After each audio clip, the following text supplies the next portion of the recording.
6th, 2025, and we are doing a live broadcast of the Jeff and Bill Show live from IHOP here off of I-25 and Arapahoe Road, and sitting down along with us, Mike Boyle, the Mike Boyle Restaurant Show. Hey, good morning, Mike. I got up this morning and I just hopped off of the freeway Nice one. here in Centennial. Hey, that's why they pay me the big bucks, guys.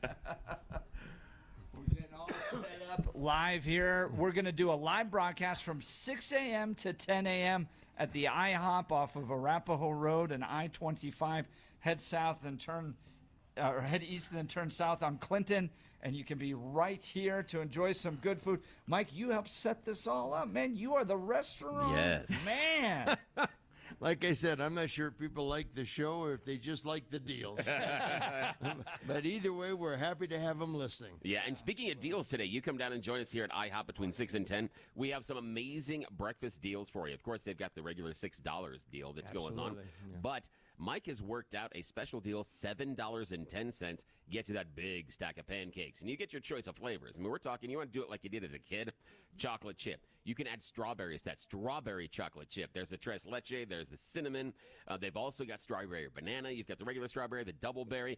But if you want to be, I know, an adult. It's boring to be an adult, but you can get the well-balanced breakfast, $7.10, 2 pancakes, 2 eggs, your choice of sausage or bacon, and hash browns. There isn't a better deal as you're rolling in, going to breakfast this morning, than what you're going to get here at the IHOP in Greenwood Village. Because you think about it, you're going to spend already $9 on that coffee that's really just a milkshake at the coffee shop, and then you're going to throw in a muffin, and you're already going to be, north of $10. Easy. Same thing when you go and you run by and you try to get that coffee and the meal deal at any of those fast food restaurants. Plus, you're eating in your car. Here you get to hang out with us. You get a wonderful, fresh cooked meal, and you get to hang out with some really fun friends. Meet us and take some time to chat with everybody else here. And plus, IHOP coffee is the best coffee. So we'll treat you right this morning. $7.10. Yeah. A great deal. Now, Mike, you're just fresh off of a plane.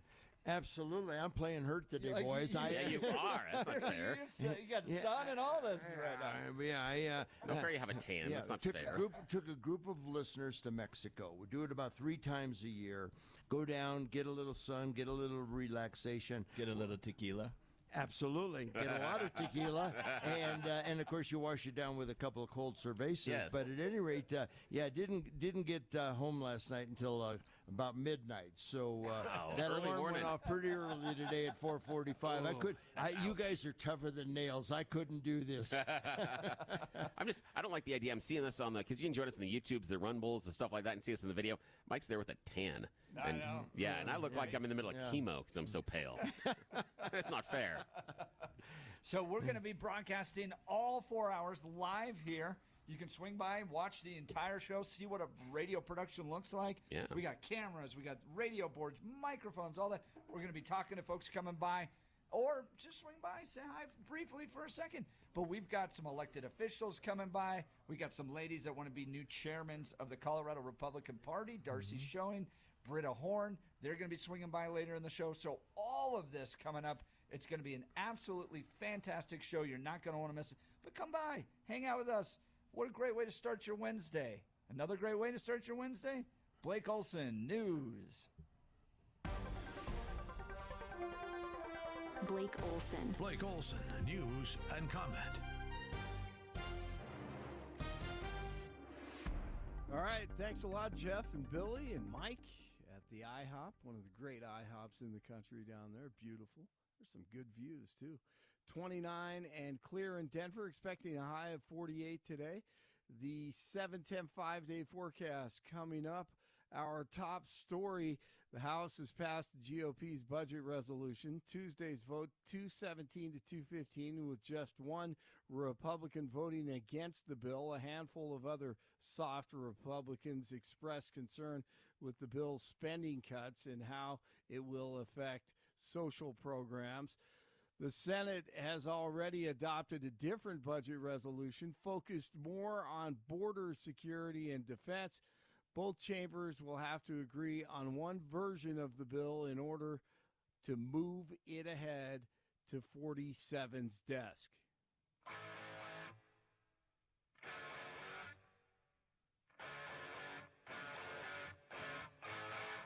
official investigation has been launched on a top 10 dirtbag, former FBI Director James Comey, who's tried to destroy DJT and freedom for American people for at least a decade, probably more. He went on NBC last summer and projected. When you think about a second Trump administration, what do you think the implications would be for the FBI? Oh, serious, for the Justice Department and the FBI, because Trump is coming for those institutions. He knows their power, and I think he has regrets that he didn't work hard enough to corrupt them last time. So he's coming for them, and that's a danger for all Americans. He's going to put people in positions in those organizations. He didn't have all-stars the last time. He'll have the bottom of the barrel this time, but people who will want to do his will, and that should worry every American. This election matters because of a reason like that. People have to participate. You cannot sit on the sideline. I don't care how you feel about Joe Biden, you must vote for him because the consequences on the other side are too severe. Bad boys, what you gonna do? What you gonna do when they come for you? Bad boys. No, we should worry instead of worry, but we should worry about you. This guy is the greasiest, one of the greasiest, slimiest, and hopefully he's in handcuffs, but we shall see. Keep your eyes on that one. DJT also signed an executive order to combat weaponizing. Hold it. This is a good one. Is everybody listening? Deranged Jack Smith. We're going to call it the Deranged Jack Smith signing, or bill. Go ahead. One law firm that provided pro bono legal services to the special counsel's office under Jack Smith's leadership was Covington and Burling. As a result of those actions, we're now going to be suspending and putting under review the security clearances for the attorneys and employees at that firm who worked with Jack Smith's team. And we're going to continue holding the people who were responsible for the weaponization of government, who supported it, accountable for what they did. And you'll be doing this with other firms as time goes by, right? We're looking at sort of the whole panoply of options. The weaponization of our system by law firms, even pro bono work they're doing just in order to clog up government, stop government. And nobody knows about it more than me. And hopefully that'll never happen again. Boy, you got that right. And Tulsi Gabbard firing 100 Intel officials involved in trans sex chats. They were on government time with the devices that went into the area of basically satanic freak show stuff. Disgusting. Unbelievable. So the investigation, I should say they're investigating them. Elon will have a seat at the table in the first cabinet meeting later today. The White House says he'll provide an update on how all of the cabinet secretaries are exposing waste and government fraud. For a short time on Tuesday, InfoWars proved that if you voice texted the word racist on Apple devices, Racist. the name Trump pops up for a second. It was quickly changed, but there's some subliminal mind control right there. Authorities in Arapahoe County investigating a death at Cherry Creek Reservoir. The body of a 65-year-old man was pulled from the reservoir on Tuesday. The sheriff's office says two fishermen went to retrieve a cooler they saw in the water and found the body. Investigators think the man was probably ice fishing when he fell into the water. Aurora police have announced the arrests of two teens in connection to a shooting that injured two other teens at Skate City earlier this month. One of the suspects, identified as 18-year-old Jaden Martin, was arrested and is facing multiple charges, including attempted first-degree murder. A 16-year-old was arrested also and is facing similar charges. News brought to you by Lair Fireplace and Patio, Denver's premier source for everything fireplace, patio, and grills. Locally owned and operated since 1954. Online at lairfireplacepatio.com. Is Gronk coming out of retirement to play for the Broncos? How did we both end up in an orange tie and blue suit? I swear I sent my gray suit in. It's my doing. It's probably a little over the top.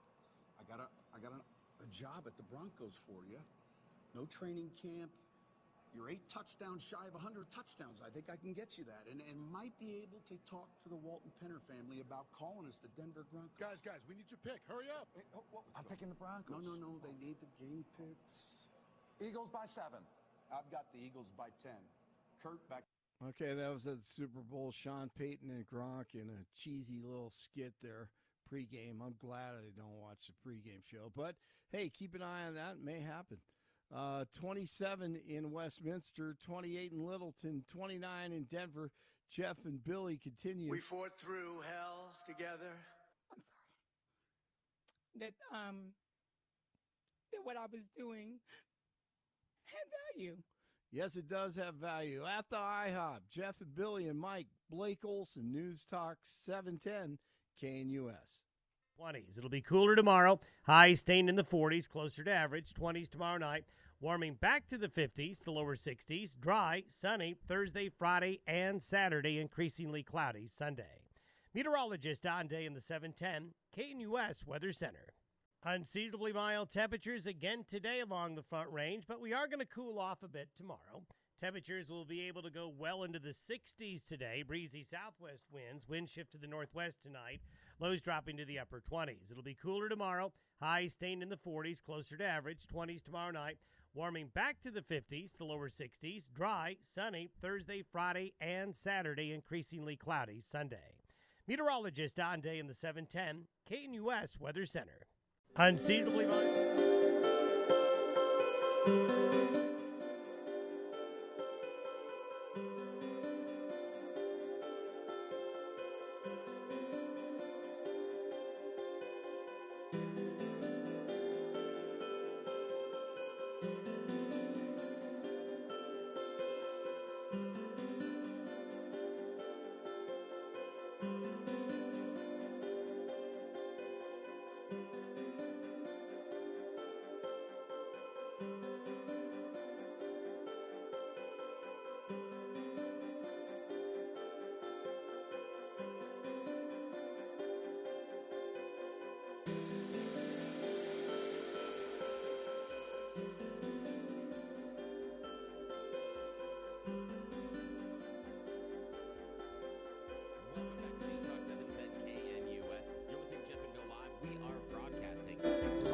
Out at the IHOP in Greenwood Village. Come out and join us for breakfast today. We have the Hunt Clan with us. I was just hanging out with Bernadette. We're having a lot of fun. Now listen, of course the coffee's hot, but better than that, Mike Boyle's here and he has hooked you up with a wonderful deal for breakfast. You come out and hang out with us here at the IHOP in Greenwood Village. And we'll get you breakfast for $7.10. They have other specials going on, but this is an exclusive offer only for our listeners. They don't even let me take it. It's not been cut out of it. But it's our listeners only. $7.10. You get the big giant stack of pancakes. Get to choose the flavor that you like. Tres leche, cinnamon. They've got the, of course, chocolate strawberry. They've got strawberry banana, the double berry. Also, you can do the adult-style breakfast of 2 pancakes, 2 eggs. You choose sausage, bacon, and the hash browns. I want to take a moment, though, before we get into conversation. What I love about that, though, this isn't written down. No, not at all. It looks like you're reading. Yeah, no. But none of it's written down. Dude, you just love this food. Yeah, I do. I love this food. And you know that? And you were a server at one point, Yes, right? I was, so yeah. You were one of those guys that didn't have to sit and take all the notes. No, I didn't. No. I always found those guys amazing. Yeah. So Like, I know you this, have I know a this. party of 12 people, Yep, and and you they'll go go through it. around, and each thing's different. They don't write down a single thing. No. You got tipped. You know what it was? It was based on the shirt that you were wearing. And so, yeah, it was like red shirt this, blue shirt that, green shirt that. Yeah, it was all based on the shirts. Yeah, exactly. And you have to start it. If you do it right, you start with the women first. And then so you know that you're working the women first and then the men, and that's the cycle. Yeah, I just want people to know you dropped that entire menu without reading Well, here, it. we're going to talk about Wound Care Associates of Colorado right now. No script as well. I want to talk to you about a brand new advertiser we have here on the Jeff and Bill Show. Wound Care Associates of Colorado. Now, it's important to me because of a personal story in my life. My aunt, we've talked about her. She was suffering from some comorbidities, but she developed a wound on her leg. She was going and getting treatment at a facility. They were maintaining the wound, making sure it didn't get any worse, and she got MRSA. MRSA during the treatment because of where she was going. That also happened to Jennifer Walker, who created Wound Care Associates of Colorado. She lost her uncle because a small cut on his toe became infected, and it became tragic. He didn't get the medical attention that he needed, and the infection spread so much that it took his life. So, yeah, that little tiny cut you're ignoring can be a very, very big deal. If you have somebody in your life that is dealing with a chronic wound, a sore, something that's just not healing, contact Wound Care Associates of Colorado at coloradowound.com.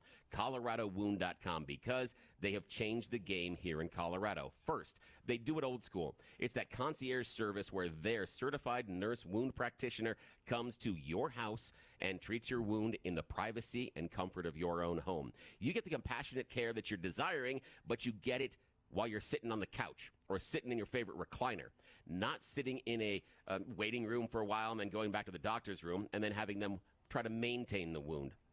We'll talk about that maintenance in another second here, because that's really important and why Wound Care Associates of Colorado is different.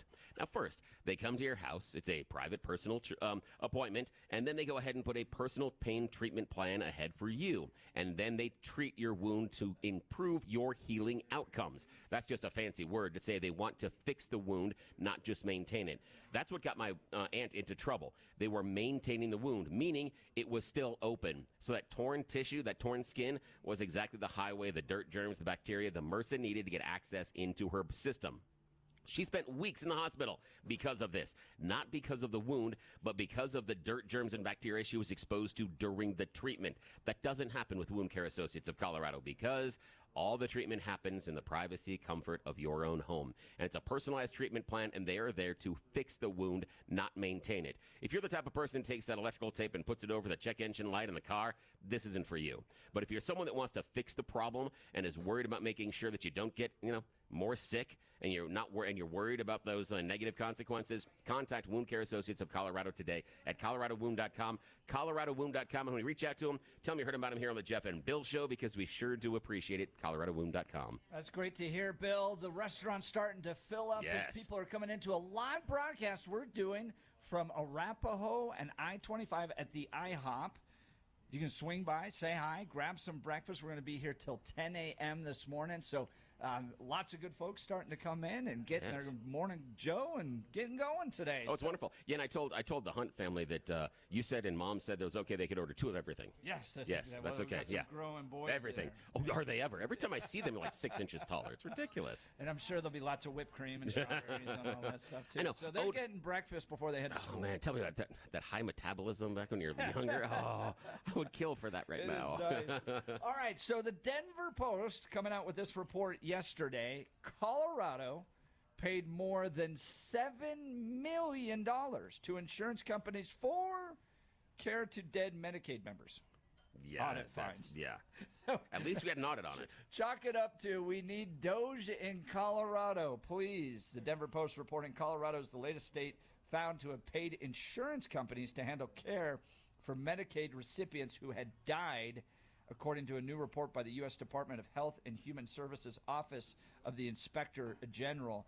The audit estimated that Colorado paid insurers at least $7.3 million, including both state money and about $3.8 million in federal funds, which the state might have to return. That's good when you're running $1 billion budget deficit, too. That's great. That kind of hits you in life, right? When your bank account hits zero, that's when the water heater goes on. Oh, yeah. You're like, oh, hey. Happens to the state of Colorado, too. Hey, kids, do you like candles? The payments were made on behalf of nearly 9,000 deceased Coloradans, according to the report. The Federal Centers for Medicare and Medicaid Services didn't answer questions about whether it would seek to recoup the payments. Colorado, like other states that contract with private companies to manage Medicaid enrollees' care, pays a monthly rate for each member assigned to a company. The audit examined about $13 million in monthly capitation payments from 2018 to 2020. The payments are a relatively small portion of the $15 billion that Colorado spends annually on Medicaid and other health coverage programs. Still, the news the state might have to repay them arrives at a difficult time. Colorado faces a $1 billion hole in its budget, and lawmakers are considering Medicaid cuts as one of the major tools to make the numbers work. The Colorado Department of Healthcare Policy and Financing, which oversees the state Medicaid program, has no plans to return the money because inspectors use state and federal records rather than reaching out to enrollees to verify that they had actually died. So another example of the Yeah. need of Doge here in our state government. Well, there's a couple of things, and I'm curious. The Doge, maybe. The issue is the IG's office, where the guys that were doing the audit. We need more audits, obviously. Right. But Trump's presidency has fired the inspector generals. The people that do this type of auditing work, Trump has gotten rid of them. I'm not certain that Doge will necessarily be better. But the problem that I saw in this was exactly what you outlined as far as the 9,000 deceased residents. They were on a monthly contract, and those contracts aren't reviewed. It doesn't appear that they are cross-checked based on payments. And so the idea is it's like a retainer, where you're going to pay the company X number of dollars regardless of the amount of treatment that it exists. And of course, both sides like it because it is predictable input and predictable outcomes. So the state likes it because they can predict how much they're going to spend. The company likes it because it is a steady revenue stream. And remember, the insurance companies like it when you don't use the service. Yeah, so 'cause they get the money. the only reason the insurance company is agreeing to this is because they are assuming they're going to get a larger bit of money out of the monthly subscription price than they will from actually providing the real life health care. So for them, they view it as a win. And if that person's deceased, they don't care. They're not about to tell you they're not delivering care for this individual. So for me, this is a bass-backwards way of actually paying for the care. I mean, you wouldn't go and pay, again, unless you're going to go to McDonald's like every day, you're not going to go to McDonald's and pay them a retainer and say every day, I'm going to pay you this amount of money per month, and then so I can come and eat whenever I want.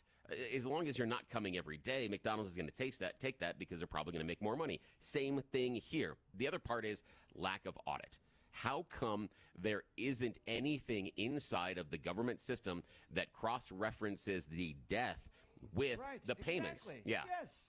And then why wouldn't you, if you're making this contract, why wouldn't you put in a markup about, well, when this person passes away, we take off that monthly subscription? But again, we are talking about the government. So being inefficient and stupid on choices like this, that's kind of what they do. Well, so I'm not surprised. And didn't we have an issue with voter rolls, too? Yeah, People same not thing. Getting cleared Yep. off of the voter Yep. rolls, and Yeah. Tom Fitt and Judicial Watch had to sue over that. So, Yes. yeah, I feel like if you're the government, maybe one of the most basic things you can do is if we're spending money on dead people, we figure it out. Yeah, at least I would even go even further. One of the basic things you can do is figure out who's dead. That seems to be a really important thing in this. Who's dead? Who's alive? How many times have we had stories on You Choose the News of someone showing up going, hi, I have to come down here to the city and county building because I'm not dead. And they go, we disagree.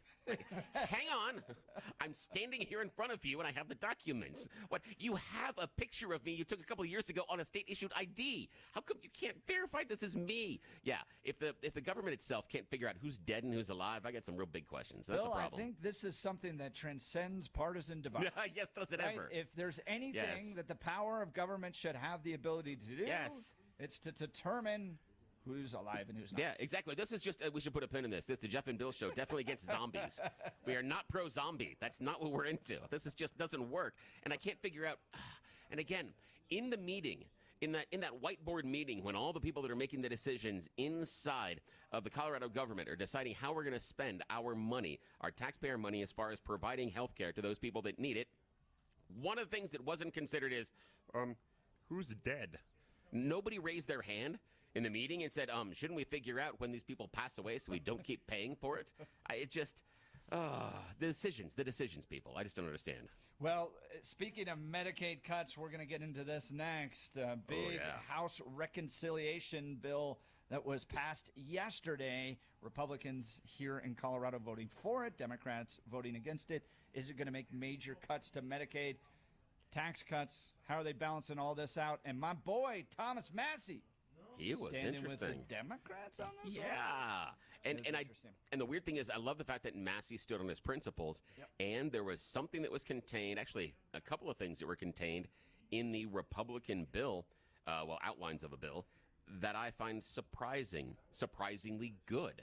I didn't think they had the stones to do this, but it's in there. Does it make it through reconciliation? I'm not convinced. But the fact that they included it in the original outline, I got to give them credit for that. It's really good, but we'll talk about that in a sec. All right, you're listening to a special live broadcast of the Jeff and Bill Show from IHOP. We're going to be here till 10 a.m. Swing by, say hi. People getting breakfast right now. The coffee is flowing. The kids got the orange juice going. Oh, that's great. They're excited. Come say hi to us right off of Arapahoe Road, I-25. We're going to be joined by lawmakers later, folks running for state party chair. You're not going to want to miss it. You're listening to Jeff and Bill. This is Denver's Talk Leader, where News Talk 710 KNUS. At this hour, I'm Christina Awayo in Dallas, and here are your top stories. An illegal migrant from Brazil who was caught and released at the California border by the Biden-Harris administration back in April of 2024 is now being charged with raping a Massachusetts resident in Cape Cod. According to ICE Boston, the police department in Falmouth actually honored their detainer request and allowed agents to take custody of him while he was sitting in jail. ICE saying William Robert Dos Santos is charged with horrifically victimizing a Massachusetts resident and represents a significant threat to the residents of our communities. In this case, they said, we appreciate the Falmouth District Court honoring the ICE immigration detainer and allowing our officers to take custody of the illegal migrant in the safety of a jail cell rather than having to arrest him at large.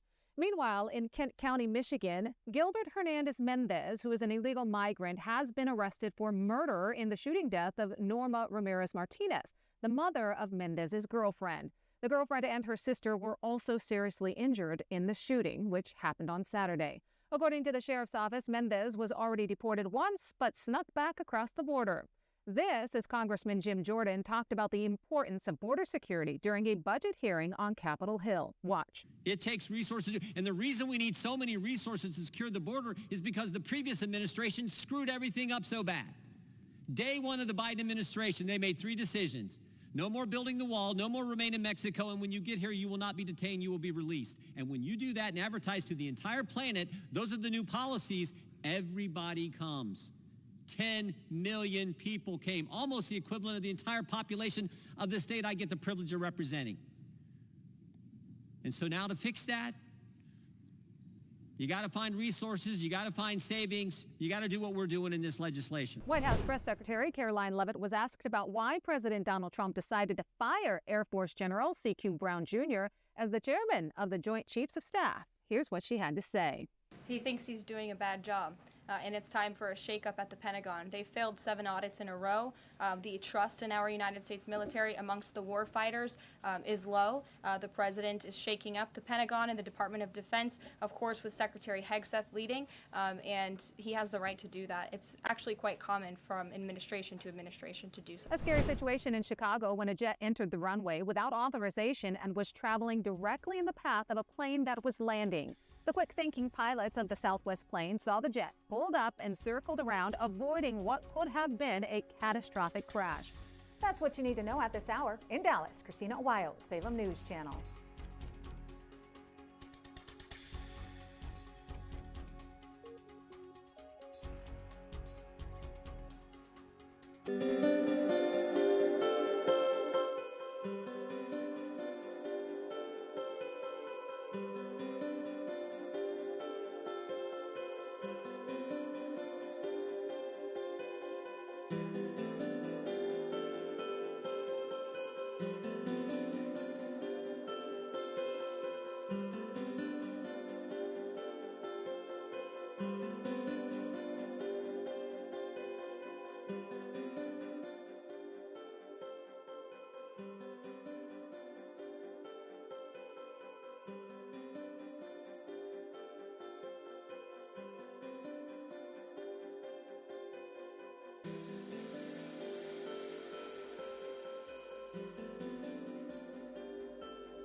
pancakes look so good. They do look so good. They're so, yeah, the food's starting to come on out and rolling out here. We've got people that are joining us. Was just chatting with Steven, was chatting with Ward, chatting with Bernadette. And also, it was a bad influence to your children a minute ago. I just showed them a trick that used to do with friends of mine in high school and in grade school. You roll your eyelids back because No. my wife can do that? That's a trick. That is a trick. No, what I did is I showed them the idea that if you want to really own your friends, what you do is you sit down across from them at the table, and then you slowly lick one of your fingers and go, and then as you're staring them in the eye, you put your finger in their drink. Danny over there is like, oh, that's so good. Yeah. I love it. I am such a bad influence. Yes. Yeah. It's good. It's good for them every Okay, once in a while. I might be the person that, okay, this is what's weird. Even, and again, because I'm a giant child at times. So we'll go out to eat, and you get the straw wrappers.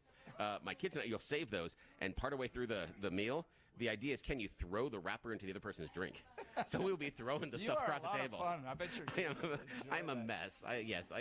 My wife always has to apologize for me when we're out in public. So we are broadcasting live from the IHOP here off of I-25 and Arapahoe Road. If you get off, head east on Arapahoe Road, then south on Clinton Street. Really easy. Everyone's got Google Maps. Just put in Greenwood Village IHOP, and you'll get here. Restaurant filling up here in the room that we're in. Just about every table is getting filled up, so quickly get down here. We'd love to see you. The pancakes, the French toast, the bacon. Oh, one of my kids just got chocolate chip pancakes. Oh, I wish I still had the metabolism to chocolate chip. I think Josh got the chocolate chip pancakes. Those are so good. I wanted the chocolate chip and the strawberry because that's a great thing together, but I can't do the pancakes this morning. And here's the deal.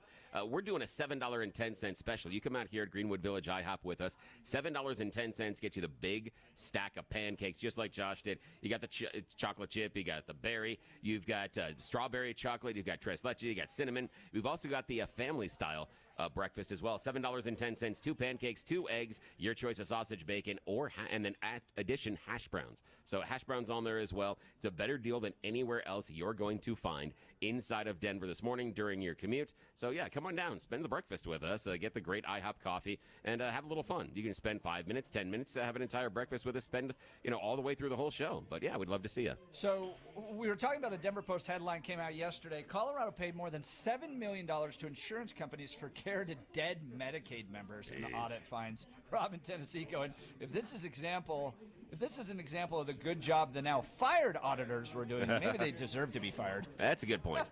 That is a point. Yeah. It only happened in 2020. Yeah. When the fraud took place. Yeah, 4 exactly. years. So It's a speaking mess. of Medicaid, Yeah. big announcement yesterday. House Republicans were able to get a House budget resolution passed. Speaker Johnson putting out a release that today House Republicans moved Congress closer to delivering on President Trump's full America First agenda, not just parts of it. They've put together a budget resolution. Now, this isn't a full budget. It's not the big, beautiful bill that Donald Trump wants to get done. But here's the overview of it, according to Mike Johnson. It's going to grow the economy by $2.6 trillion over 10 years from 2.6% average growth compared to CBO's estimate of 1.8% growth. So, budget resolution reduces taxes, going to spur on the economy, okay? It's going to cut discretionary spending by $829 billion. It's going to require mandatory savings, provides a floor of at least $1.5 trillion with a goal of $2 trillion in mandatory savings over 10 years. It increases the debt ceiling, not a fan of this, by the way, but increases the debt ceiling by $4 trillion over 2 years, and then extends President Trump's signature tax cuts, providing funding for border security and national defense. Now, as you could imagine, the divisions were apoplectic yesterday, with Gabe Evans and Republicans saying this is a really good thing. We need to cut some of the Medicaid waste. We need to get the tax cuts in. We need to spur on the economy. We need to reduce regulations, all that stuff. And then on the other side, Representative Jason Crow, who I believe we're in his district. Yes, we are. By the way, Offices I invited the across State there. House and State Senate members of this district. Never heard anything. Oh, of course All right. not. We're going to celebrate tonight, he writes, as we rip health care away from children, pregnant women, seniors, and the disabled. Again, the Democrats need some help on messaging. This is too much sky is falling, and not, in my opinion, calling the Republicans on their hypocrisy. And the idea being Thomas Massey was the one that did it. Yeah. Because Massey was talking about what this does to increase the debt. That this big, beautiful bill for a party that has been so worried about the debt and the deficit explodes this. Yes. I mean, because if you extrapolate this, again, we're talking about a 10-year deal. If you take this, it's $20 trillion additional to the debt, and that's only if they get to their $2 trillion in cuts, which I am skeptical they're going to find. Let's just say for fun, they only get to $1 trillion in cuts. That's $30 trillion over a decade.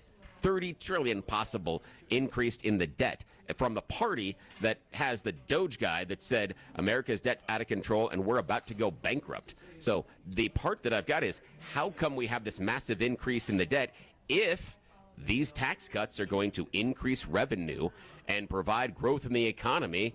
Why, oh, why do we have a budget from the GOP that explodes the debt to this level? So here's Thomas Massey's comments yesterday. The GOP budget extends the 5-year tax holiday we've been enjoying, but because it doesn't cut spending much, it increases the deficit by over $300 billion per year compared to letting tax cuts expire. Over 10 years, this will add an additional $20 trillion to U.S. debt, as you point. Okay, so traditionally I'm with Massey on this stuff. Yeah. And again, this isn't the final bill. This is a resolution to provide the outline for the bill. But which, you're again, getting a sense so of many where questions they're there. going, Yeah. right? So, reason I am willing to hedge a little bit on this and support the Republicans supporting this, like Gabe Evans and Lauren Boebert and some of the other folks, is because I believe that you get in record revenue, not with tax increases, but with tax cuts. And this is where Bill and I typically disagree on the last. Yeah, this is where it gets, So I'm willing to hedge and go, okay, does it give us as many cuts as I would like? No. I would love to cut it all and shrink the government to the size that I can drown it in a bathroom, as Grover Norquist says.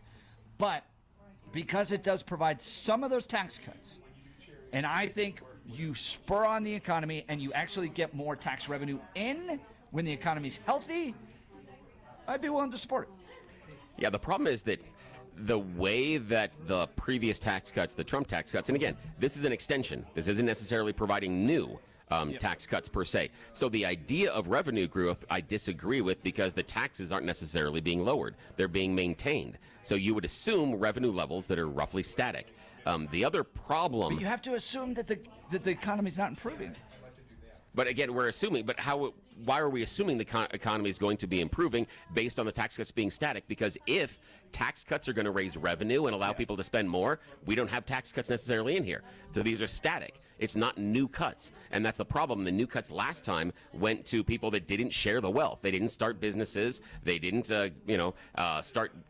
create new job opportunities. In fact, some of the companies that outlined these job opportunities that were going to be created under the Trump tax cuts, those jobs never materialized. There were over 1,000 high-tech jobs that were supposed to be paid low six figures, and I think it was AT&T that was floating those. Those never happened. Those jobs never materialized, oddly enough, because when the people up at the top decide, do I want to give money to the workers or take home a higher bonus wins. Again, that's how they got so rich. Better than giving it to the government. Not necessarily, and here's the idea. Always think Well, here's the thing. Let's talk At about this hour, running I'm Christina the Awayo in like a Dallas, and business. here are your So top talk to stories. a successful business owner. And the White House successful Press business owner Secretary say, "You're running Caroline a Levitt deficit took right to the now." podium during And the if you news ask that conference. successful business owner and say, what do you need to do in order to handle that debt? Do you cut overhead or do you increase revenue?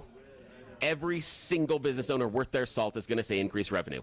Every single one of them. But yet we come from a party that says we need to run the government like a business. They cut overhead. They do the exact opposite of what every successful business owner would do. And every business that gets into a problem when they're in debt and they start cutting overhead. That's the problem in radio right now. Radio's not increasing revenue, they're cutting overhead. And you're seeing how well that's working out. It's all across the industry. We see how well. That's the core problem I have with this result of the Republicans. For the party that says, run it like a business, run it like a business. But in the one instance in which the business owner would say you need to increase revenue, that's the one thing that the GOP won't do. So, Jason Crow, deeply concerned about cuts to Medicaid. Yeah. And all this stuff. Now, in many ways, we're still operating off of COVID-level spendings on Medicaid. In some of them, yeah. need to be rolled back, all right? And that part of this bill is going to do that. But I also want to point out, nobody is, quote, ripping health care away from anybody. Yeah. And I want to remind people, and I remind Jason yesterday, that he is perfectly free to donate right now towards the health care, children, pregnant women, seniors, and the disabled.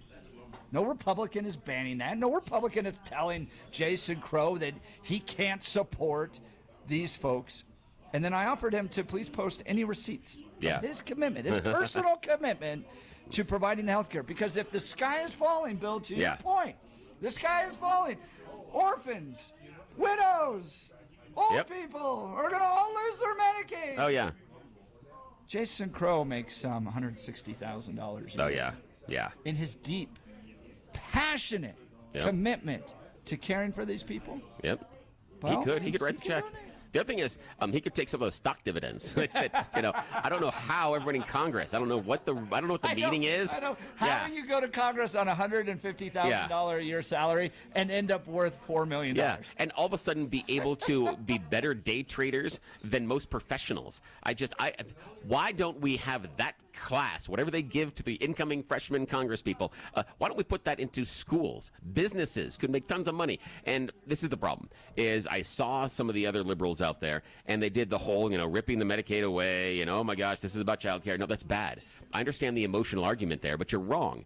The argument here is the idea that the group that was screaming about the debt and the deficit are increasing the debt and the deficit. And the group that says we should run the government like a business is doing the exact opposite of what a business owner would do in the same situation. So what you do is you call out the BS. You don't play these giant crocodile tears about, oh my gosh, these kids on Medicaid or this Head Start program or all this food. No, because if that mattered, the programs wouldn't be cut in the first place. Your scream, as we go back to yesterday with the Dan Bongino hire, screaming into the void. These are Democrats screaming into the void. No, you need to hit the Republicans where it counts, and that is you all don't really care about the debt. You all don't really care about the deficit, and the choices you're making are the exact antithesis of what a well-run business CEO would make. I disagree with that, and some of the text messengers do as well. Bill, the Laffer curve is real, 2033 says.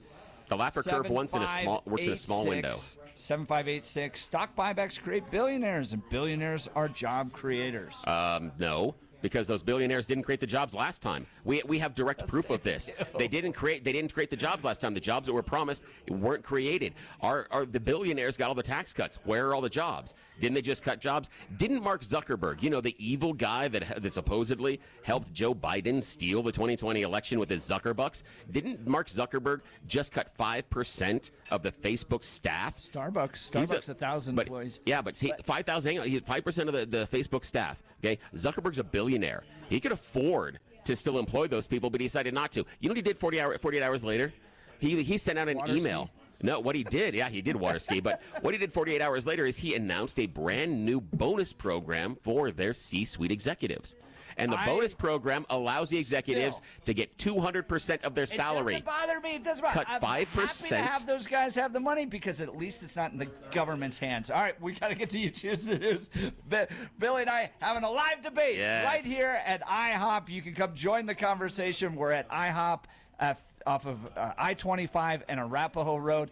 And Billy and I are taking our morning debates on the road. Yes, we are. Coming up, you choose the news. You're listening to the Jeff and Bill Show. We are Denver's talk leader. This is News Talk 710 KNUS.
We are live here at IHOP off of I-25 and Arapahoe Road. And Bill, it's time to give the people what they really want this morning. In addition to some pancakes, you choose the news. Yes, it is that time of the morning where we get to make questionable decisions. It's America's favorite fake radio news game show. You choose the news. Yes, I've scoured the interwebs for moments this morning to find really dumb stories about us humans. Give them even more ridiculous headlines to play this fake radio news game show. Why? Nobody in charge has any idea we are doing this. Alrighty. Here are your choices this morning. Jeff Hunt next to me here at IHOP in Greenwood Village, and Blake Olson in the newsroom. Your headlines, gentlemen. Headline number 1, Get Behind Me, Satan. Headline number 2, The Sound of Silence. Headline number 3, Truth in Advertising. And headline number 4, Mythic Economic Data. Mr. Hunt, your choice. A moment to shout into an IHOP, get behind me, Satan. Yes, get behind me, Satan. Here we are going to meet a very, very educated UFC featherweight fighter. Bryce Mitchell has been throwing punches not only in the octagon but also on social media. He says everything that we have been taught about science is a lie from the devil. Yes, he says his latest conspiracy theory is the Earth doesn't actually rotate. And he says, come on, you dummies. It's easy to see. If you take a helicopter and put it up into the air about 200 feet and let it sit there, it doesn't move. It can come right back down into the same place. That shows the Earth is not rotating. It also shows that Mr. Mitchell doesn't understand the idea of inertia and understand that the helicopter is already rotating at the speed that the Earth is, and so when you raise up into the air, it's going to continue the path. But science is hard. So yes, but again, he says all of us that believe the Earth is rotating are actually just spawn of Satan. Reminds me of the guy that shot himself up into a rocket. Yes. To see if the world was... Exactly. And Just to see. He knocked himself out. Yeah. Like, So well. this is ridiculous. Had to deploy the parachute. All righty. Blake Olson, your choice, sir. Sound of Silence, Truth in Advertising, or Mythic Economic Debate? Truth in Advertising. Ah, yes. There is just a little bit of truth in advertising. Here, we are going to talk about a woman who has been arrested recently in New Jersey because she was running a massage parlor. Not just a regular massage parlor. The massage parlor offered a few little extras. You know, they give you the rub and tug. So here's the deal. Now, the idea is the woman that is owning, she goes by the name of Cindy. However, her birth name is Soon Bang. Yes, Soon Bang of New Jersey was running a massage parlor that offered extras. If only we had an indication about the banging that was going on and how soon it was happening inside of the massage parlor. I'm just saying, if your name is Soon Bang, you have very, very short windows of opportunity of things you can do. Yes, exactly. He's like, I wonder what Soon Bang does. I think I have an idea. I just did because I can't say that on the air, and there are kids in the room, so I can't say that one. Alrighty, Jeff Hunt, your final choice this morning, sir. It's either Sound of Silence or Mythic Economic Data. Let's do the Sound of Silence, please. Yes, the sound of... Oh, hang on a sec. Looks like Jeff's mic isn't working here. Okay, here, Mike. Here, we're going to share mics. Sound of Silence, please. All righty, Sound of Silence. Yes, we're going to talk about the Sound of Silence. Looks like 2 wasn't working. Okay, now, in order to protest the use of artificial intelligence inside of music, and to protest copyright changes because they're not going to allow AI to be covered by, they're going to allow AI to be covered by copyright. Over 1,000 musical artists are releasing completely silent albums. Kate Bush, Tori Amos, Annie Lennox of the Eurythmics, and more are using this to protest changes to Britain's copyright laws. The new rules will allow companies who use artists' work rather than train the AI models without permission. So, the albums are called Is This What We Want? It features recordings of empty studios, empty performance spaces. It is just a silent album. I'm not sure that I would want a silent album, but there's part of me that would like to own the silent album just because, based on, just on the, It's like the Wu-Tang album, right? Yes, exactly. It's like the album that you got to have. Just to own it. Yes, just to own it, just because. That's the one that you just want. Pharmaceutical company. What do you think AI being used for things like, music and creation, artists? The problem that I've got is when I was promised AI, I was promised them doing the bad jobs. I mean, how come we've got AI paintings? How come we got AI musicians? I want AI do the dishes. I want AI clean the bathrooms. How come we can't do that? Yeah, really. They got to start working on that one. Isn't that right, Blake? I mean, think about it. How come they're using AI to take all the good jobs? Especially the dishes. Yes, especially. Yeah, because Let's just solve that one. Exactly, and at least maybe AI could teach your kids how to load the dishes, right? Amen. Because, my kids have no idea where everything goes. All righty. That is it. That is the end of You Choose the News. Blake Olson in the news department. Jeff on here back in the studio. We are at IHOP in Greenwood Village. Come on out and join us. We've got a $7.10 breakfast deal for you. Don't miss it. We'll be back right after this. You're listening to The Jeff and Bill Show. This is Denver's Talk Leader, News Talk 710 KNUS.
Mile High City on this Wednesday, February 26, 2025. Good morning, Denver, Colorado. You've tuned into the Jeff and Bill Show, News Talk 710 KNUS. I'm your co-host, Jeff Hunt, along with Bill Thorpe. bringing you the freshest insights, hottest takes from the right, left, and center. Congratulations. You just woke up in the greatest country in history. Donald Trump's your president. We're off and running. We got a whole show planned for you of engaging conversations, critical analysis, but most importantly, your phone calls and texts, because this is where Denver's voice is heard loud and clear. So grab a cup of coffee, Denver, and let's dive into the issues that matter most to you right here, right now. We got some applause there when I said Donald Trump's your president. I think our That's crowd fantastic. is, in favor of that. But we're doing a live broadcast this morning from the IHOP off of Arapahoe Road and I-25. If you get off at Arapahoe, head east and then turn south on Clinton Street. And the restaurant is filling up as people are drinking their coffee. This is what I love. These are the go-getters. Oh, yeah. Right? These are the people that make the economy happen. They're the ones that are getting up in the morning. They're getting a fresh cup of coffee. They're getting a great breakfast, and then they're heading into work. They're doing their deals. They're providing jobs. They're making things happen. They're the taxpayers. So if you're Unlike still listening Jared to us, Polis, who's- so if you're listening to us at home, Jeff is saying you're lazy. If you're saying. just now getting it. Yeah, we appreciate everybody coming out here. We are at the IHOP in Greenwood Village. It's basically just south of I-25 and Arapahoe Road. Just on the east side of Arapahoe Road, there's Clinton Street. And you go south on Clinton, off I-25 and Arapahoe. Come on over to the IHOP in Greenwood Village. There is a wonderful breakfast special. They've got the usual $6 specials. But Bobby here, thanks to Mike Boyle, who does the restaurant show on the weekends. Mike is here as well. Boyle! And what Mike's we've got still is trying to figure out where he is. Yes, we've got. Is he in He just came back Mexico? from Is he in Mexico, Colorado? Yeah, We don't know. And we've got a $7.10 breakfast deal. You get the big giant stack of pancakes, What is or you this? get the usual adult breakfast: the 2 pancakes, 2 eggs, sausage, bacon, stuff like that. Yep, Bobby just brought out food for us that we're going to be able to eat just after he talked to Blake with the news. This is amazing. Okay, so we just got some Yes. strawberry banana French French toast combo. Hey. Okay. We got Oh, some my goodness. pancakes coming out, and then we've got some bacon, eggs, and hash browns here. Oh, this is fantastic. Dude, mouth watering. Oh, my goodness. Here, we're going to show Look it at on that. the camera here. All right. at that. So Bill and I are going to dive in. We're going to be here till 10. There's the silverware. Come to get this special deal. We're going to talk to Bobby here in just a second. But first, news with Blake Olson. Blake Olson. Blake Olson, news and comment. All right, thanks, fellas. Man, those pancakes look good. Wow. 28 and sunny in Denver, expecting a high of 48 today. The 7-10 5-day forecast coming up. Our top story, DJT holding his first cabinet meeting today, and the White House has confirmed that Elon will appear at the meeting to give an update on Doge. Director of National Intelligence, Tulsi Gabbard, already doing her part to clean out and disinfect the disgusting swamp. 100 Intel officials involved in a transgender sex chat group. What the? They all will be terminated and their security clearances will be revoked. But the thing here, Jesse, is that we got to take a step back, because this is just barely scratching the surface. When you see what these people were saying, and thanks to Chris Rufo for putting it all out online, they were brazen in using an NSA platform intended for professional use to conduct this kind of really horrific behavior. And they were brazen in doing this because when was the last time anyone was really held accountable? Certainly not over the last 4 years, certainly not over the last 10, maybe 20 years. Wow. The freak show in D.C. goes deep, along with the corruption, orchestrated by slime balls like James Comey, who's now officially under investigation for his lies as he tried to destroy the conservatives and DJT 10 years ago, and then went out last summer to CYA. When you think about a second Trump administration, what do you think the implications would be for the FBI? Oh, serious, for the Justice Department and the FBI, because Trump is coming for those institutions. He knows their power, and I think he has regrets that he didn't work hard enough to corrupt them last time. So he's coming for them, and that's a danger for all Americans. He's going to put people in positions in those organizations.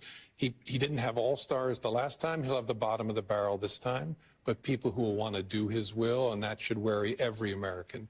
Let me tell you something. Americans are worried about you. Worry, by the way. What you gonna do? What you gonna do when they come for you? Bad boys, bad A GOP budget resolution has passed in the House by 2 votes. Tuesday's vote was 217 to 215, with Thomas Massie of Kentucky the only Republican to vote against it. A handful of other Republicans expressed concern with the bill's spending cuts, but still voted for it. DJT is fighting against the weaponization of government. An executive order on Tuesday, Trump calls it the deranged Jack Smith bill. Hold it. This is a good one. Is everybody listening? Deranged Jack Smith. We're going to call it the deranged Jack Smith signing or bill.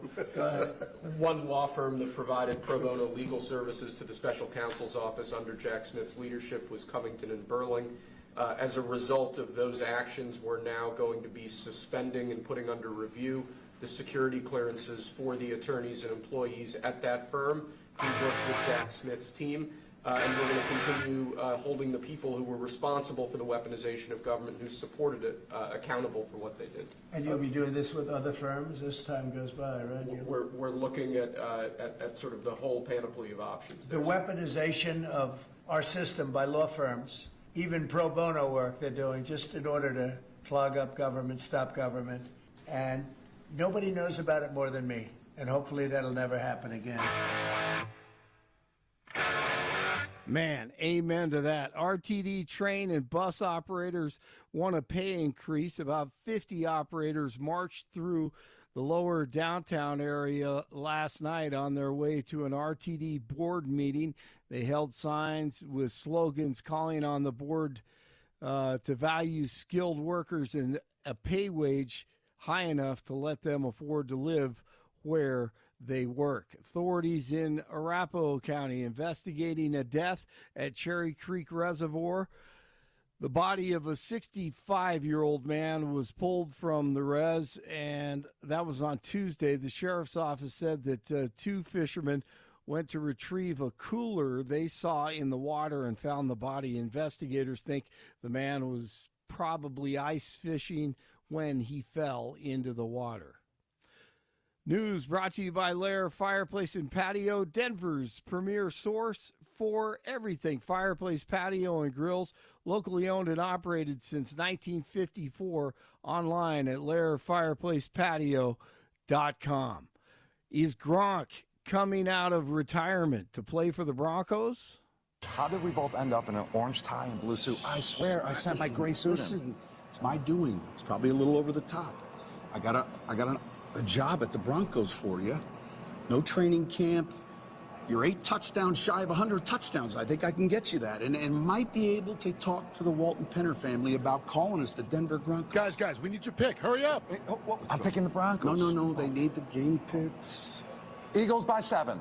I've got the Eagles by 10. Kurt, back. Okay, that was a little silly skit during the Super Bowl, but will it come true? We shall see. The rumors are out there. 25 in Brighton, 26 in Highlands Ranch, 28 in Denver. And Jeff and Billy are at the IHOP in Centennial. I think it's, Centennial.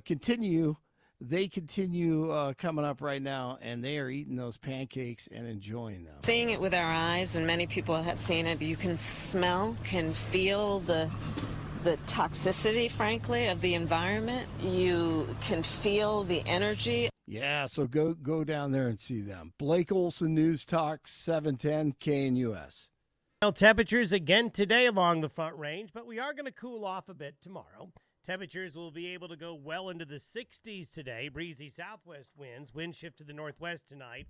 Lows dropping to the upper 20s. It'll be cooler tomorrow. Highs staying in the 40s, closer to average. 20s tomorrow night. Warming back to the 50s to lower 60s. Dry, sunny Thursday, Friday, and Saturday. Increasingly cloudy Sunday. Meteorologist Don Day in the 710 KNUS Weather Center. Unseasonably mild temperatures again today along the Front Range, but we are going to cool off a bit tomorrow. Temperatures will be able to go.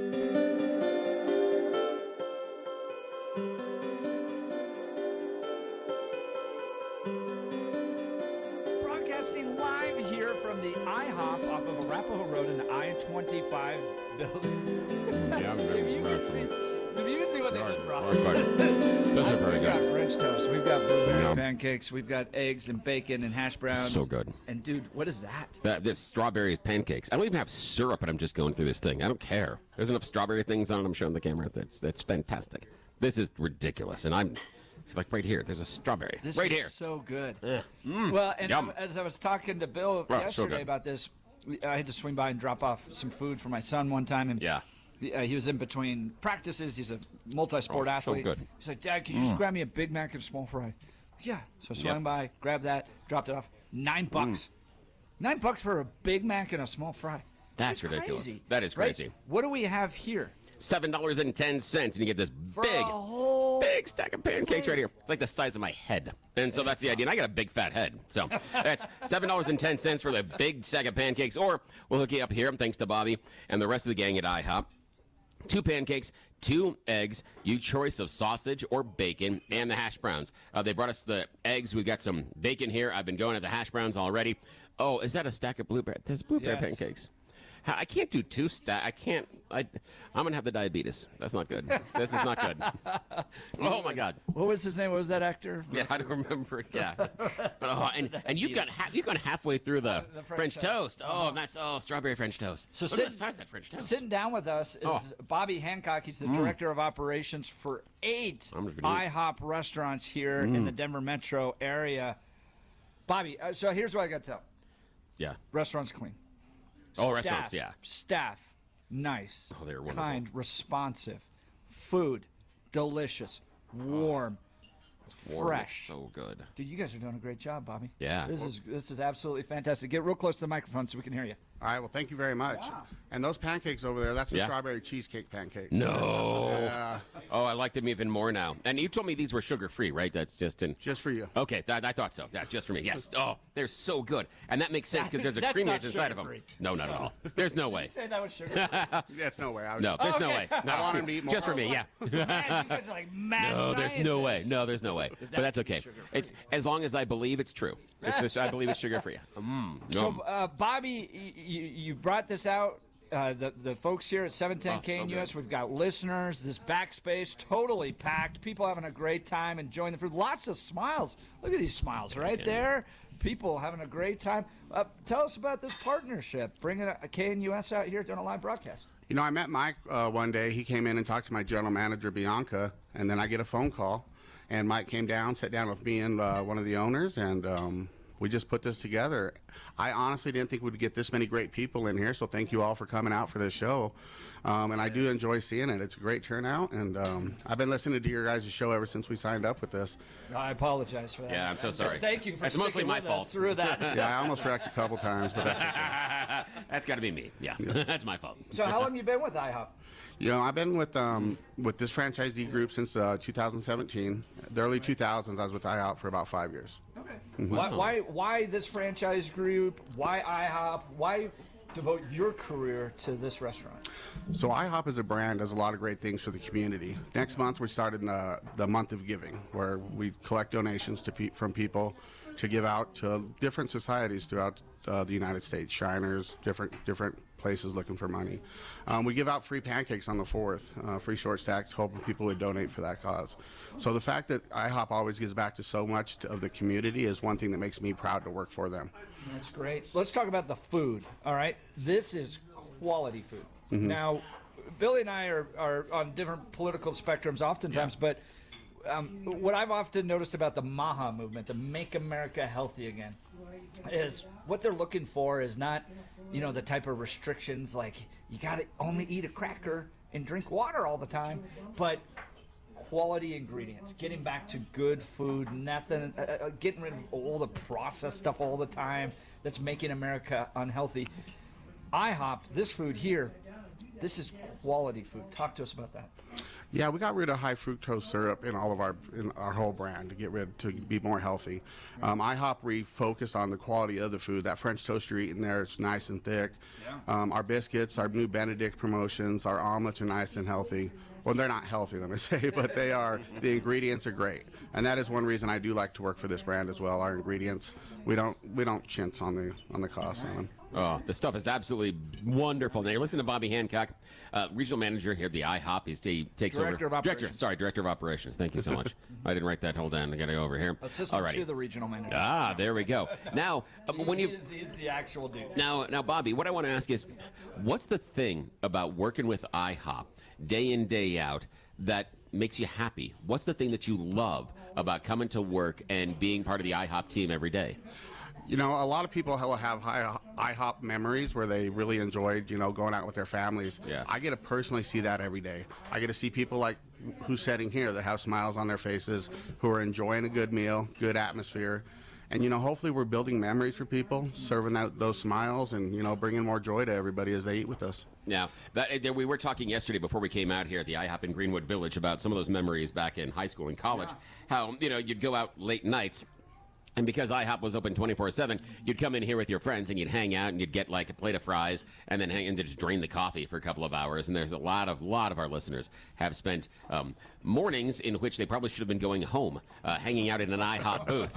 Now, Bobby Hancock, I've got a question for you because you have perused the menu here at IHOP. So it's been a stressful day. It's been one of those days where everybody's had to do a little bit extra. It's been difficult. You now have about a half an hour to yourself. End of the day, you've got that IHOP menu in front of you. What's your go-to? What's the meal that makes you happy?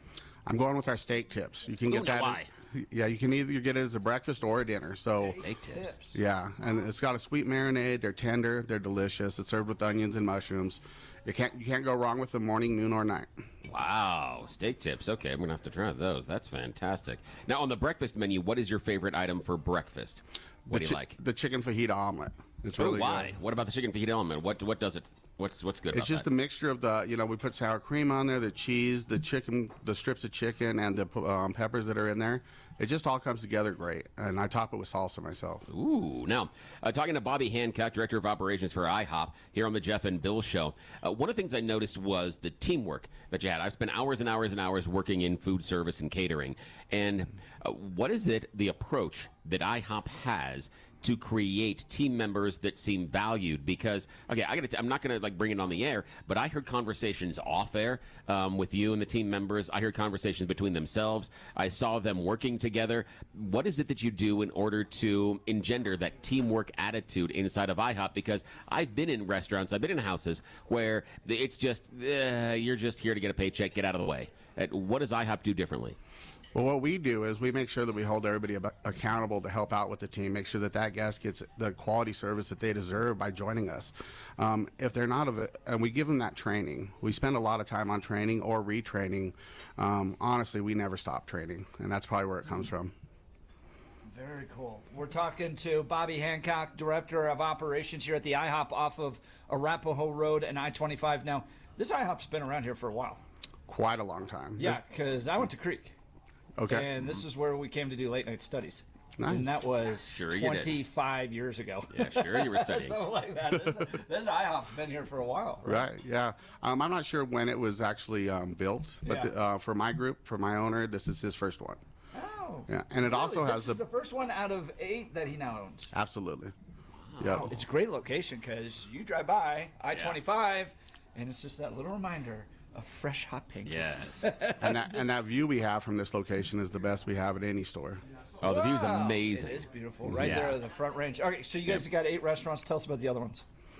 So we have them from Highlands Ranch all the way to 120th, the Belmar Shopping Center all the way out east to Colfax and 225. We are building a new one. It's going to be open hopefully around May. I-70 and Tower. Wow. Yeah. So you guys are expanding. Some other restaurant industry is shutting down. I saw at Starbucks 1,000 employees cut recently. You guys are now expanding. We are. Yeah. What do you attribute that to? It's the growth that we just have to continue. We just want to keep going and keep going on that. Yeah. Well, I think it comes down to quality food too, and quality service, clean restaurants. Oh, 100%. All that stuff, right? People have a good experience. They come back. So IHOP with that very strong brand. Well, we're talking with Bobby Hancock, Director of Operations for 8 IHOPs here in the Denver metro area. You can come down, hang out with us.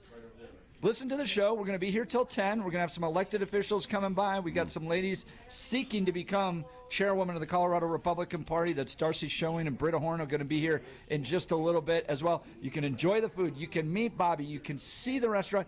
You don't have to stick around till 10. Just swing by and grab a cup of coffee. But, Bobby, you're doing a great job. Yes. Wonderful restaurant. Happy to support you guys. Thanks for inviting us to be a part of it Yeah, today. thank you so much. We'd love to do it again. You guys are great. Oh, it's great. All right, come by and hang I like out the with bacon. us. We're going to continue the conversation. Bacon is so good. I know. I was going to ask, can we get some more bacon? Bacon is so good. We have the pancakes. We got all the stuff.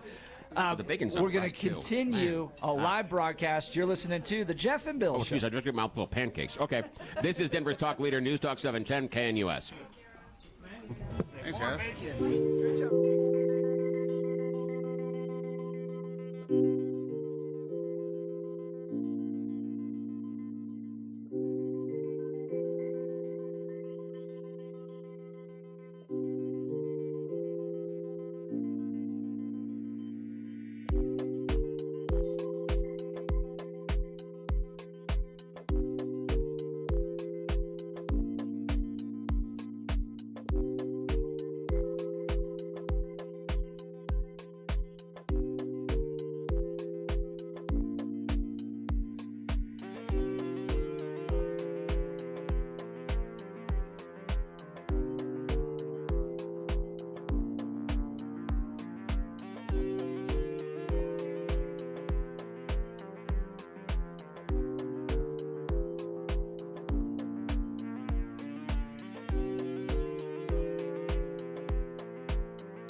At this hour, I'm Christina Awayo in Dallas, and here are your top stories. A federal judge has ordered President Donald Trump to release billions of dollars in taxpayer money to foreign countries by Wednesday night. Judge Amir Ali, who was appointed by Joe Biden, first issued a temporary hold on President Trump's order to freeze all funding issued to USAID after Elon Musk and Doge found that billions of dollars were going to fund diversity programs in foreign countries and to organizations linked to terrorist groups. Judge Ali has now granted a motion to enforce his own temporary restraining order, giving the State Department until Wednesday night to release the cash. The order requires the State Department and USAID to restore the funding for contracts and other awards while court proceedings continue. The contractors claim that they were cut off from federal taxpayer money, which forced them to stop their work in foreign countries because of President Donald Trump's executive action and the directive from Secretary of State Marco Rubio that froze USAID funding for 90 days. Under Ali's ruling, all USAID invoices from before February 13th must be paid. Ali also ordered the government to turn over any internal directives from the State Department or USAID leadership telling employees to comply with the court's restraining order. A group of NGOs, businesses, and companies that do work in foreign countries requested the emergency hearing because they said they haven't received any payments. The House Committee on Oversight and Government Reform holding its second hearing today on Capitol Hill to highlight what they call the shocking information that was revealed in a recent report by the Government Accountability Office. Committee members highlighting the GAO's results and talking about recommendations to protect American taxpayers in both yesterday's hearing and today's. According to the report, $2.8 trillion in improper payments were made by the federal government since 2003. More than $100 billion was spent annually on IT, not upgrading to the latest technology, but fixing old rundown systems. And more than $10 billion was spent in 2023 alone on maintaining government offices where only 6% of the workforce showed up to the office. Chairman Representative James Comer said they will do their part to highlight and eliminate waste, fraud, and abuse while working alongside DOGE. These potential billions of dollars could be better utilized for lowering taxes, improving roads, or making everyday life more affordable for the American people. The average American works too hard to see tax dollars wasted. My goal with this hearing is simple: to make sure the taxpayer dollars is being spent wisely and to get more of it back to Americans' pockets. That's what you need to know at this hour. In Dallas, Christina Weil, Salem News Channel.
So we're doing a live broadcast here from the IHOP off of Arapahoe Road and I-25. People are having so much fun. Man, serving up smiles this morning at IHOP, right? Good food, and more bacon, coffee, and they just brought out a ton of bacon for Bill and I, which is just fantastic. All right, so join it. This is going to go places. I was talking to people. Yeah. Get ready for this. All right, Okay, good. Bianca, the store manager, is joining us. She's been store manager here at this particular location for 3 years. Been with IHOP 19 years. Wow. Started as a hostess here, now manages this store. And we're going to get into the 24-hour pancake challenge here in a second, what those are, because it's now a thing that I guess takes place. But Bianca, thanks so much for joining the Jeff and Bill Thank Show. you, guys. So, tell us about this store. You've been here. You've been with IHOP for 19 years. This particular store? No, I've kind of been around. I worked about 6 of the stores that we have, so did management in all of them, and then came here. Pro. Yeah. Now, you started as a hostess. Why did you choose IHOP to begin as a hostess? I think because I love the food. I mean, when I first went, I was just like, I like IHOP, so why not work for it and be able to eat it every day? Yeah, not bad. So you started out as a hostess, and now you've worked all that way to becoming a general manager. Tell us about that journey. I mean, it was a journey. I mean, a lot of my life I put more pride into work, so that's why I think it took me on to those different levels. But it's been fun. I mean, working for this company's been great. The owner's great. Our district managers are great, so really appreciate. But why stick with this? You could have gone to other restaurants. 19 years. Just what I devotion know. And dedication. Just what I know. But what is it about them that makes you want to stick around? Just how the employees are treated. You know, I think the owner and the management team takes a lot of pride in the people that they work for. So that makes me take pride. So I just want to be able to bring employees to make sure that they're running the stores are okay, and we're just doing a good job for everybody. So we're at Bianca's actual store. This is the IHOP at I-25 and Arapahoe Road. And this is what I told Bobby, your director of operations. It's a very clean restaurant. Yeah, it is. Yes. Very clean.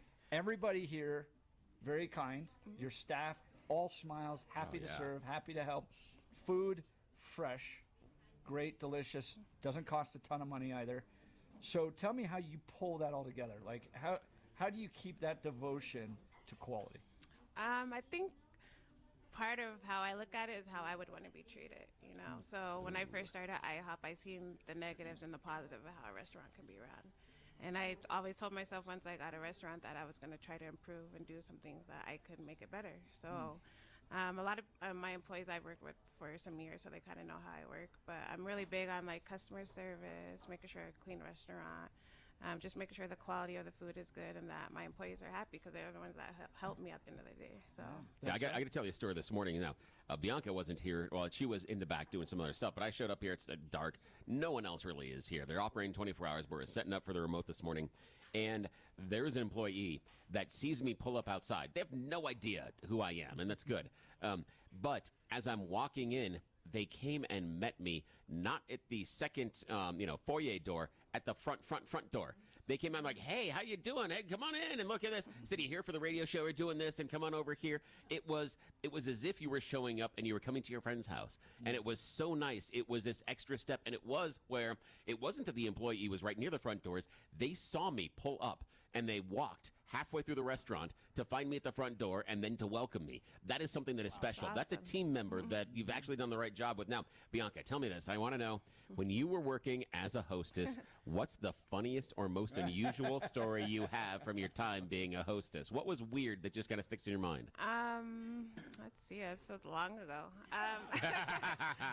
I think someone actually got proposed that day. They wanted us to put their wedding ring in the pancake, and they didn't that eat was it? probably like the most craziest, weirdest thing I've Wedding seen. ring But and a pancake? Wow. Yeah, Now, does IHOP give you like a lifetime supply of pancakes if you do that? I mean, I hope so. I mean, Oh, my. That's not but bad yeah, I think idea. that was probably just the craziest. I mean, they just actually wanted a proposal there at the IHOP. So Oh, that's wonderful. Now, Bianca, you've been in the IHOP family for 19 years right now, 3 years at this store. That shows a level of commitment, but it also means you're finding value personally through your job. What is the thing when you show up here at IHOP that makes you smile? What makes you happy about this job? that I can come in and make a difference every day. I think it's just more like if you care about your job and if you don't versus that. So I feel like when I come in, I actually am working to make sure things are going to go better, how we can get some new guests and make our bosses happy. And that's a manager you want to work for because Exactly right. if the manager wants to make it better, then the employees and the people down the line are going to want to make it better, especially the guys back in the back end, the guys in the kitchen. Those are guys that oftentimes get forgotten. And if you've got a manager that wants to make the place better, that means you're going to have a kitchen that's going to be run well, that's going to be run tight. Also, okay, I asked this of Bobby earlier. Bianca, it's been a long day. You've had, let's say, 7 people have come in and asked you to put wedding rings into pancakes. It's been a busy, busy, busy day. You finally got that 1/2 hour before you can go home. You've got a little bit of relaxation. You're hungry. What's your go-to IHOP menu item? What's the one that provides you comfort? Wow, so many choices. Oh, I like that. I would go with the cheesecake pancakes. Oh, that's what I got. I'm doing it without the syrup. It's so good. It gives a lot of flavor once it reaches your mouth. So. Does it ever? You're right. It is so good. I shouldn't talk with a mouthful. Sorry, Mom. Yeah. Speaking of Mom. Yeah, I know. Yeah, that's wonderful. Okay, now, that's off the breakfast menu. What do you have later in the day? What do you like as far as the lunch and dinner menu? What do you like? The burgers here are awesome. I think we have changed our meat over the last couple of years, so that's making it even different. But I love the burgers here, but I think my go-to would be a Philly cheesesteak sandwich. Ooh. Yeah. Now, the Philly cheesesteak's got to be done right. Yeah. You got to make sure you do that right. And also, the burgers at IHOP, very good deal given what you got at the other fast food places. Because when you do the burgers here, they're made to order fresh. You get to sit down, you hang out. Unlike some of those other places at McDonald's, that they preheat it and they keep it under a warming lamp. And they got a time limit telling you it's got to stay warm for this long, and then you throw it away. So these things are made fresh to order based on your preferences, and it's going to be a deal that's easily as good, if not better, than what you're going to find at those fast food places. And so come on down, join us at the IHOP in Greenwood Village this morning. We are just south of Arapahoe Road and I-25. Clinton Street is the street that we are on. It is just east of Arapahoe Road. So Arapahoe Road, I-25. You go to the east, and then you turn to the right on Clinton, and then you wander on down. Look at all those cars stuck in traffic. I know. All of them. And we're having breakfast. You can just, you know what? If you're on I-25 right now, heading northbound or southbound, and you're stuck in that traffic, just pull off. Yeah, pull over. What are you going to do? Just We'll make you feel better. off. Come on over. Have some coffee, some bacon. You can take a picture with Bill. Yeah, you're going to have the cheesecake pancakes, which are wonderful. Now, we've got a $7.10 special. So if you roll yourself off of I-25 this morning, swing on over to the IHOP in Greenwood Village, $7.10 get you this ginormous stack of pancakes. Look, I can't believe I'm eating this much that I'm devouring right now. You've also got an opportunity to get 2 pancakes, 2 eggs, your choice of sausage or bacon. There is saying, eat up. I know. She's like, what the heck? I know. It's good. It's okay. Eat exactly. Yeah, because my mom's here as well. So yeah. So she's seen me talk with my mouth full. This is great. This is I'm taking off all the boxes of bad boy behavior. She's waving her finger at you right now, Bill. I know. So $7.10 will also get you 2 pancakes, 2 eggs, bacon or sausage, and the delicious hash browns. Their hash browns are fantastic. I'm somewhat of a hash browns snob, and they can't be soggy. They've got to be just crispy enough, but you cannot burn them. These are crispy on the outside, not soggy on the inside. These are done proper. These are fantastic hash browns. Bianca, you don't know this, but Bill is very talented in many areas and horribly talented in one area in particular, and that's actually making a pancake. I cannot make pancakes. What? I can't. Right? I can't do it's it. kind of weird. I can cook, but I can't make pancakes. Bill, you have to explain how you can't make a pancake. I don't know what it is, because every time they're mushy in the middle or I burn them. And it's literally, if I do the pancakes on the weekend, my wife can come down. She's like, I smell burning. Medium-low. Oh, you're doing It's pancakes. medium-low. I don't believe that. You just got to look for that fine little bubbling, and then that's when you know.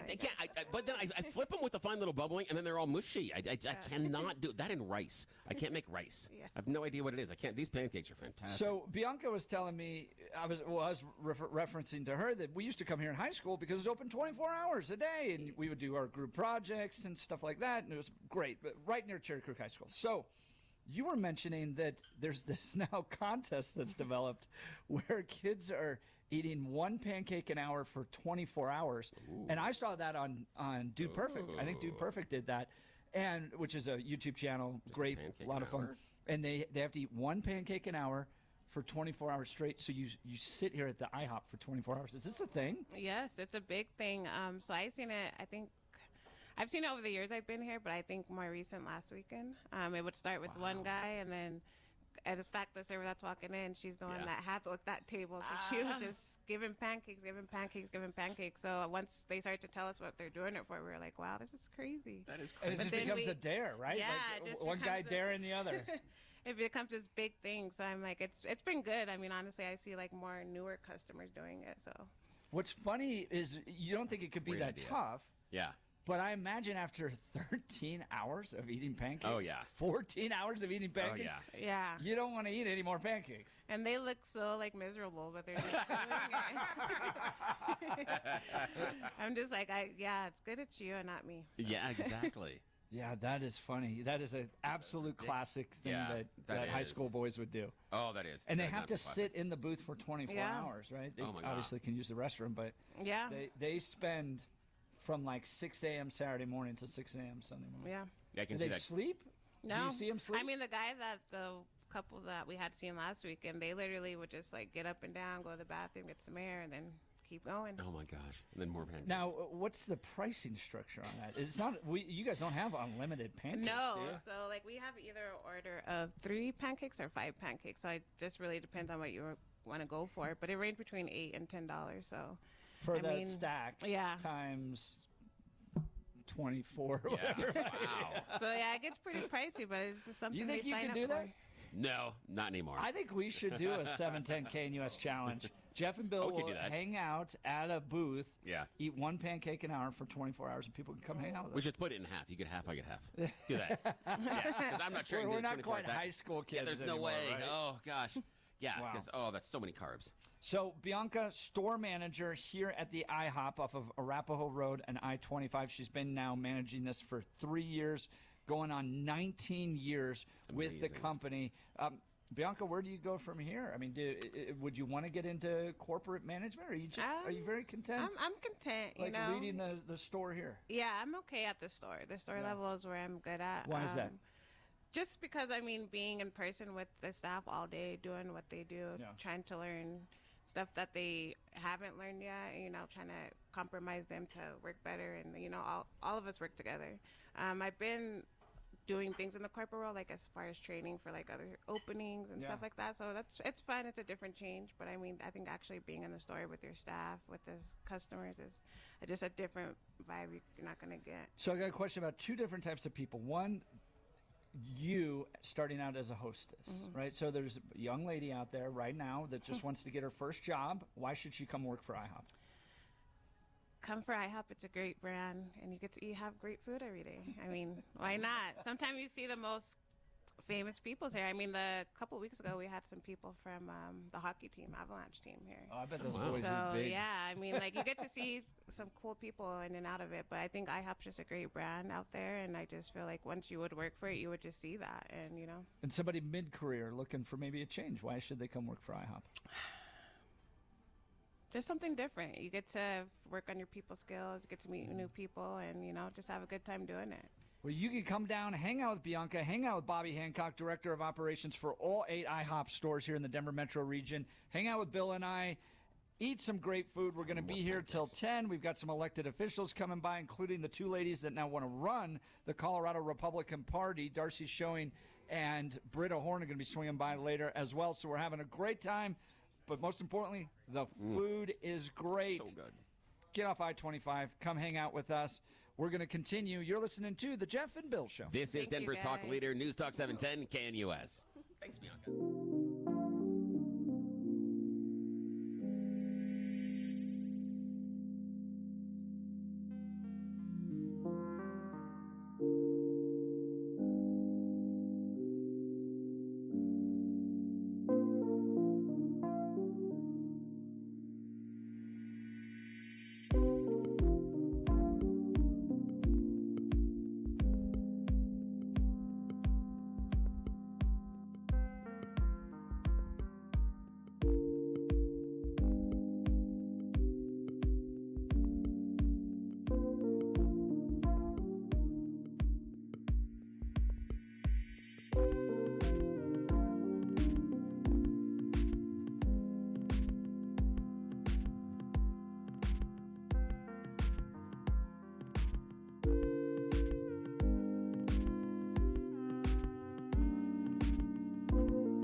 doing a live broadcast from the IHOP here off of Arapahoe Road and I-25. This is where the food coma starts to hit in for me. We've been doing this now almost 2 hours, and the bacon is settling, the pancakes, so the good. French toast, Yeah. all that good stuff. Well, I didn't know there were strawberry cheesecake pancakes. That's not fair. That's so good. We're doing a live broadcast, which means people are just swinging by, saying hi, grabbing a quick cup of coffee, others sitting around to have a full meal. And one of our friends, who I've known, gosh, since back in 2012 when we were working on the presidential campaign here, is Stephen Schreiner.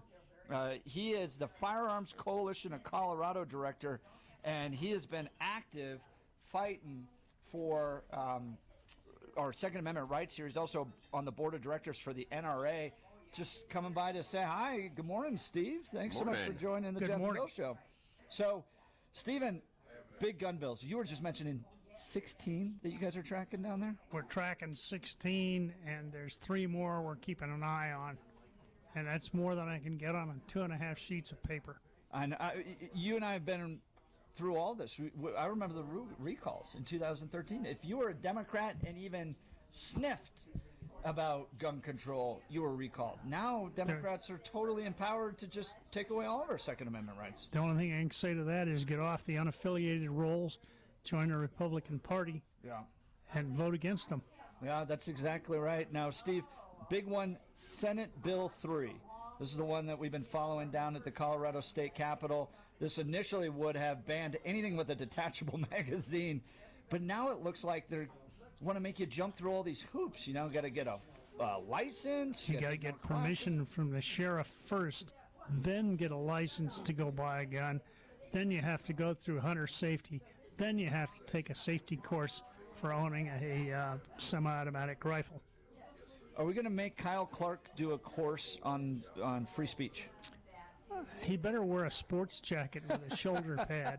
I mean, if you're going to make somebody jump through all these hoops for a Second Amendment right, why don't we make someone want to jump through a bunch of hoops for the First Amendment? I think you could make an argument that, you know, hate speech could be just as damaging. Well, some of these bills they have up are interfering with your right to assembly and your right to free speech. Yeah, it's crazy what's happening down at the state capitol. Now, what should people do to try to fight back on all this? Okay, if you would go to our you guys have a group website. It's a group, and you have to sign up. It doesn't cost anything. And I'll read this off to you. If you're ready to write, https://groups.io/g/gun issues. I'll put that on x.com/show. Yeah. So it's easier for you there. But you can sign up to get informed on this because, I mean, it's coming like a fire hose. Yes, that's why we've got it on electronic means instead of a piece of paper I can hand you. Everybody can look this up, and you've got all the bills that are of interest right now and a brief explanation of them rather than the full-length bill. Steve, we're talking with Stephen Schreiner. He is the board of directors for the NRA and the director of the Firearms Coalition of Colorado. Steve, what happened to Colorado voters? Why did they change? We used to be kind of a Western libertarian state. Now we're just as progressive as New York, Chicago, Detroit with our gun laws. Well, I'm not sure, except that there have been an awful lot of liberals move into this state from elsewhere. The Republican Party lost its leadership that had any drive forward. They're trying to rebuild that. But in the meantime, people have gone unaffiliated or paid attention to what the Denver-Boulder axis of liberals has to say. And as a result, we're suffering from it. Well, this is what I've asked folks that want to restrict our Second Amendment rights. Okay, at what point are you done doing that? And they just keep going. They don't want to stop. Yeah. They have some really evil plans in mind, and we can't let them get away with it. Well, what you're going to end up with, I look at society and I go, there are 3 groups of people that make up society. You have political leaders, you have criminals, and you have law-abiding citizens, okay? And sometimes there's a Venn diagram overlap between criminals and politicians. But those are the three different types of people that can own guns: the government, criminals, and law-abiding citizens. Right now, everything that the Democrats seem to want to do down at the state capitol is to limit the gun purchasing of law-abiding citizens. They're not penalizing people that steal guns. We had Ryan Armagost on who's trying to run a law to actually penalize you for doing that. But if you steal a gun, if you're a law-abiding citizen, here's all the hoops you have to jump through. And never once, Steve Schreiner, have I heard a Democrat say we need to reduce the gun ownership of the government. No, I haven't heard that yet either. Right. It's all focused on you law-abiding citizens. That's right. So a decade from now, when they get all their laws passed and everything has been passed, who has guns? The government and the criminals, and the rest of us are the only ones without guns. And the non-complying citizens. Yeah, that's exactly right. Steven Schreiner, he's a member of the board of directors for the NRA. So you got an event coming up here. Yes, we do. The 59th Annual Colorado Gun Collectors Association Gun Show. Yes, this is one of the premier gun shows in the country. We have to coordinate with the NRA to make sure we don't overlap our dates because the public wants to go to both shows no matter where they are. So because the large facilities are either torn down or occupied by marijuana growing farms, we have had to move the show to Greeley, where they have a very nice facility, but it is out of town. The next one coming up is May 17 and 18 at the Island Grove Event Center in 421 North 15th Street in Greeley, Colorado. This is over 700 tables, which is all we admit to, but usually it goes over 1,000. Wow. This is some of the finest in arms you have ever seen. Modern arms are not allowed in the show. They're all collectible guns of any era. Now, what gun do you have that's the most collectible in your mind? Several. Are you a six-shooter guy? Do you have any old Western six-shooters? One, but I have some automatic pistols and a series of rifles, one Civil War carbine. Haven't got a Revolutionary War gun yet because I can't afford it. Yeah. What do those run? $50,000 and up for a provable gun. Holy cow, that's amazing. Well, this event, the 59th Annual Colorado Gun Collectors Association Gun Show, coming up May 17th and 18th. Thousands of historical Western World War I, World War II firearms and artifacts on display and for sale. Here's the website. I'll give it to you. cgu.edu. As in cat. Colorado Gun Collectors Association. CGCA.com. If Jared Polis gets his way, Steve Schreiner is going to be taking a hunter safety course plus registering plus safety plus all that stuff as the board member of the director of NRA just to keep his semi-automatic guns. They haven't said what you do if you've already done all that. Oh, Democrats' social engineering. Stephen, thanks for coming by for breakfast and joining us this morning. Thank you for the invite. It's great fun. Yeah, absolutely. Great to see Stephen Schreiner and grateful for all of you out there fighting for our Second Amendment rights. All right, we've got some folks coming by in the next few hours. We're doing a live broadcast here from IHOP off of Arapahoe Road and I-25. Swing by, grab some breakfast, get some coffee, hang out with us. We're going to be here till 10.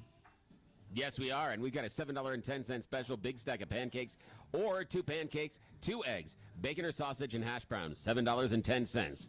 Can't beat that price this morning. You're listening to The Jeff and Bill Show. Denver's talk leader, this is 710 KNUS.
City on this Wednesday, February 26, 2025. Good morning, Denver, Colorado. You've tuned into the Jeff and Bill Show. News Talk 710 KNUS. I'm your co-host, Jeff Hunt, along with Bill Thorpe, bringing you the freshest insights and hottest takes from the right, left, and center.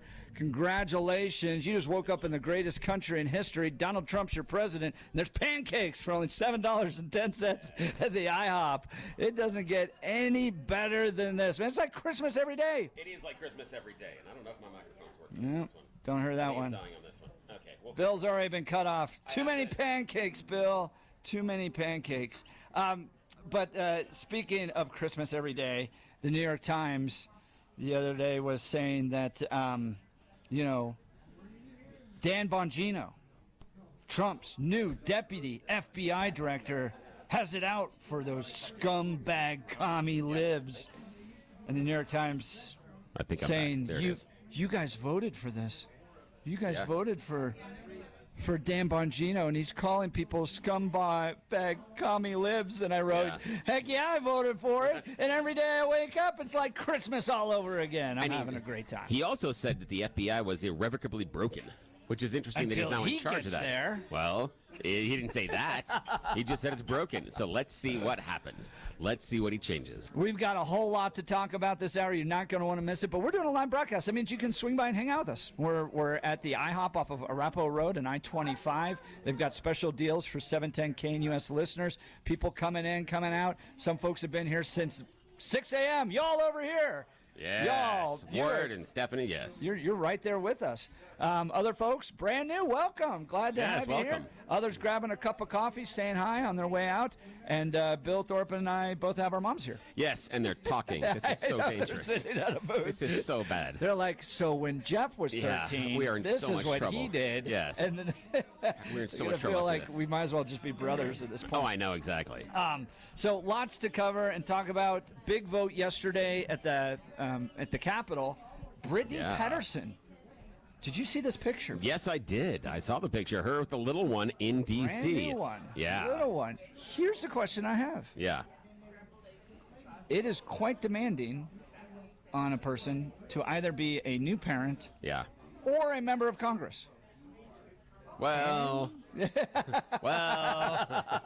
convinced of the new member of Congress part. To at least do it well. Yeah. Right. There's some that just signed up and they're Okay. I mean, they work like 3 days a week if you're in the house. How hard is that? I need that. The picture was striking. A young mom trying to do it both. Yeah. And this isn't just a question to young moms. It's also a question to young dads. Yeah. And you remember that season. You have 4 kids. Oh, yeah. I remember it. Right, you don't get any sleep. Yes. You get maybe 2 hours, 3 hours of sleep a day. Yep. Especially at that really young age, they're so dependent. And they're dependent upon you for the rest of your lives. But at those early ages, they're so dependent. Yep. And it was such a striking picture. Brittany Pedersen, congressional member of Congress here from Colorado, represents Lakewood, Congressional District 7. I don't know. 7, maybe? Yeah. On that side. But she's holding a baby in front of the Capitol. Yeah. She had flown all the way back to Washington, D.C. with a baby in her arms to vote. Yep, because she wasn't allowed to vote at home. Remotely, yeah. She's only the 14th member of Congress to give birth. Yeah. Can you do both those jobs well at the same time? It's a good question. Yeah. I'm not certain on either side. The thing for me that I saw most striking is an example of America not letting that new mother take care of the baby because you just don't have the time. If Brittany had, because she led this effort to try to vote remotely. Yeah. And I think I probably would have supported that effort. Oh yeah, I would have too. Yeah. But then again, according to our current president and the Doge department, and everything else. Get in the office. Yeah. If you're not in the office, you're not working, which is weird given the amount of golf that our president has played. It's very strange that some people do very well. I don't know. But the problem that I saw in that one was, and especially, I would have let her vote remotely. Yeah. But the other part is, for me, that's a microcosm of how America views parenting. That parenting is a hurdle. Parenting is a barrier. We are going to pay you less if you become a parent, if you're a woman. We are not going to make sure that you have time with the young one.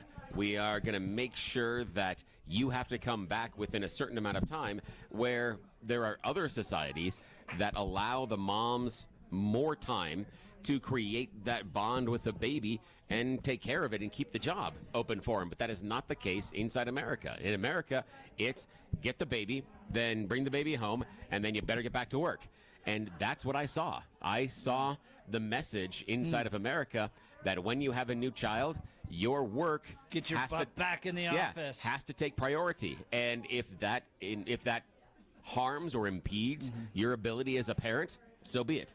So be it, as long as you're there in the office. Because in our culture, the office is dominant, not parenting. That's not what we encourage. We don't encourage people to be parents. We encourage people to get to work. Even with the current Republican budget bill, we talk about people on Medicare, Medicaid, and other social services. One of the things that they want is a workforce, even though those workforce requirements have shown very little change in the actual ability to provide the services. It doesn't change that much because the majority of people that are on the services are already working. It's because they can't feed themselves based on what they have. So that's part of the issue. I appreciate your commitment to family. It's great to see that. I think for me what I saw, and this is a conversation my wife and I have had a lot because we've spent 20 plus years in politics, is how much of a family destroyer and chewer up being in politics is. Oh, yeah, Like absolutely. it's just it just rips marriages apart. And so the debate we have all the time in our family is, do we go into public service? Yeah.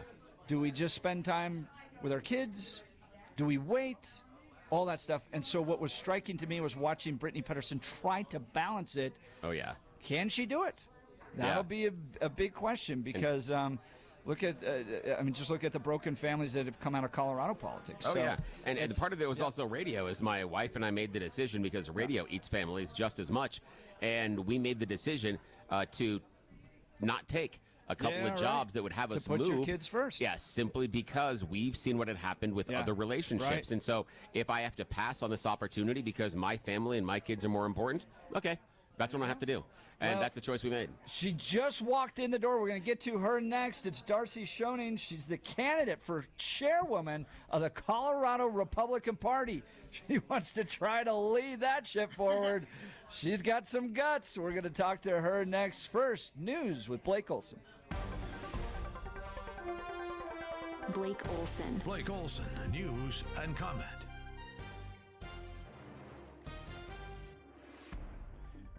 Thanks a lot, Jeff and Billy. 33 and sunny outside in Denver. Absolutely beautiful. Expecting a high of 48 today.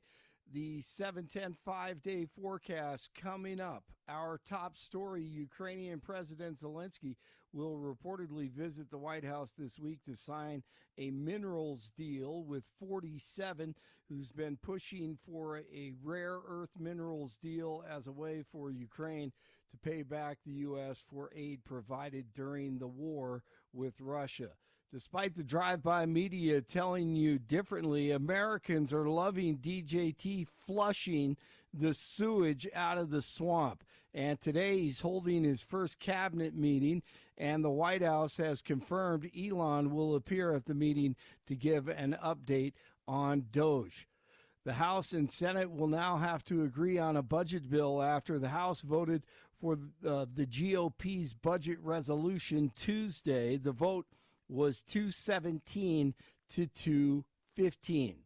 DJT has something brand new and shiny that will make America money again. We're going to be doing something else that's going to be very, very good. We're going to be selling a gold card. You have a green card. This is a gold card. We're going to be putting a price on that card of about $5 million, and that's going to give you green card privileges plus.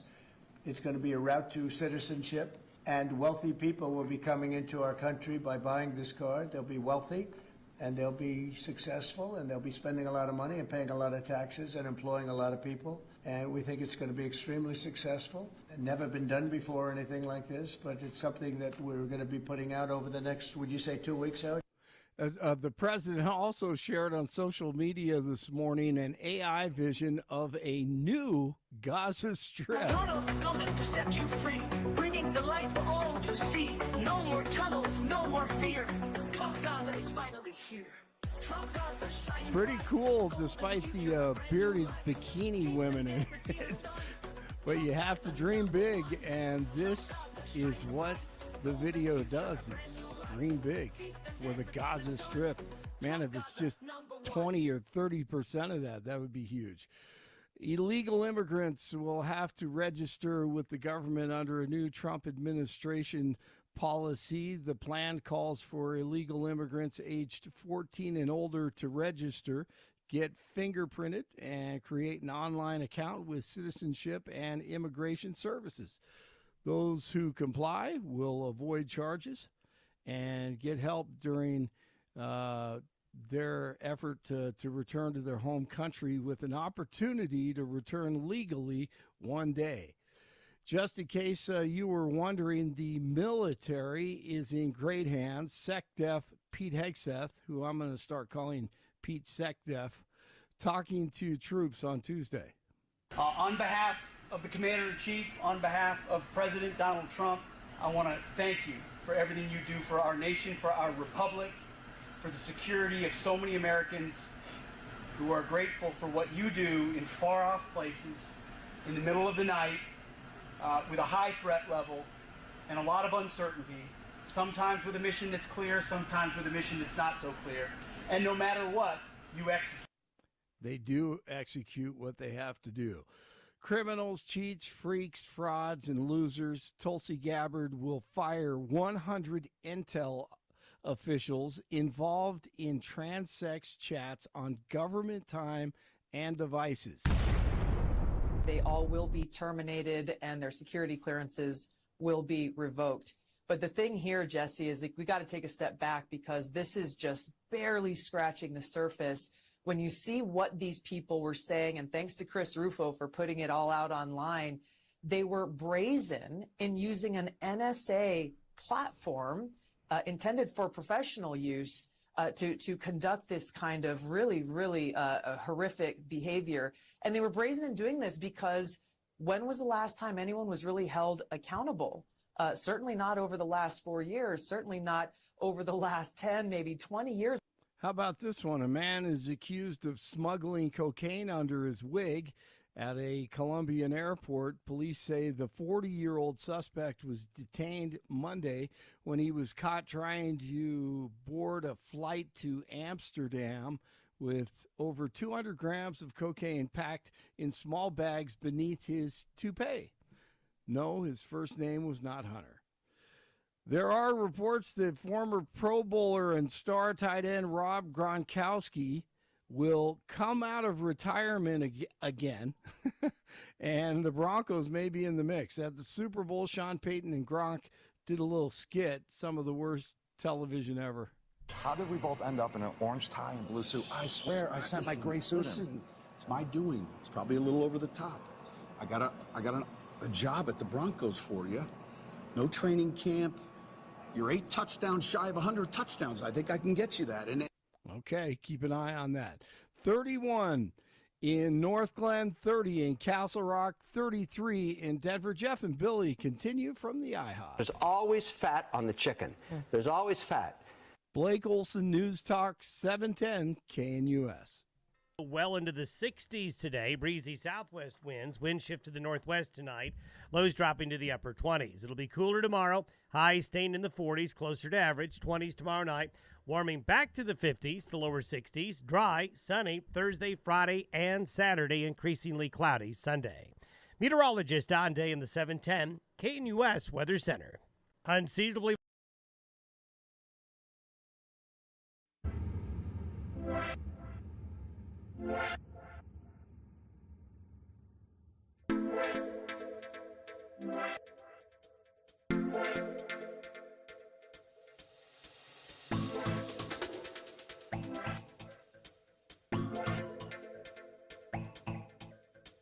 Show. We're broadcasting live from the IHOP off of Arapahoe Road and I-25. Come by, hang out with us. We're going to be here till 10 a.m. The pancakes are flowing. The coffee is hot.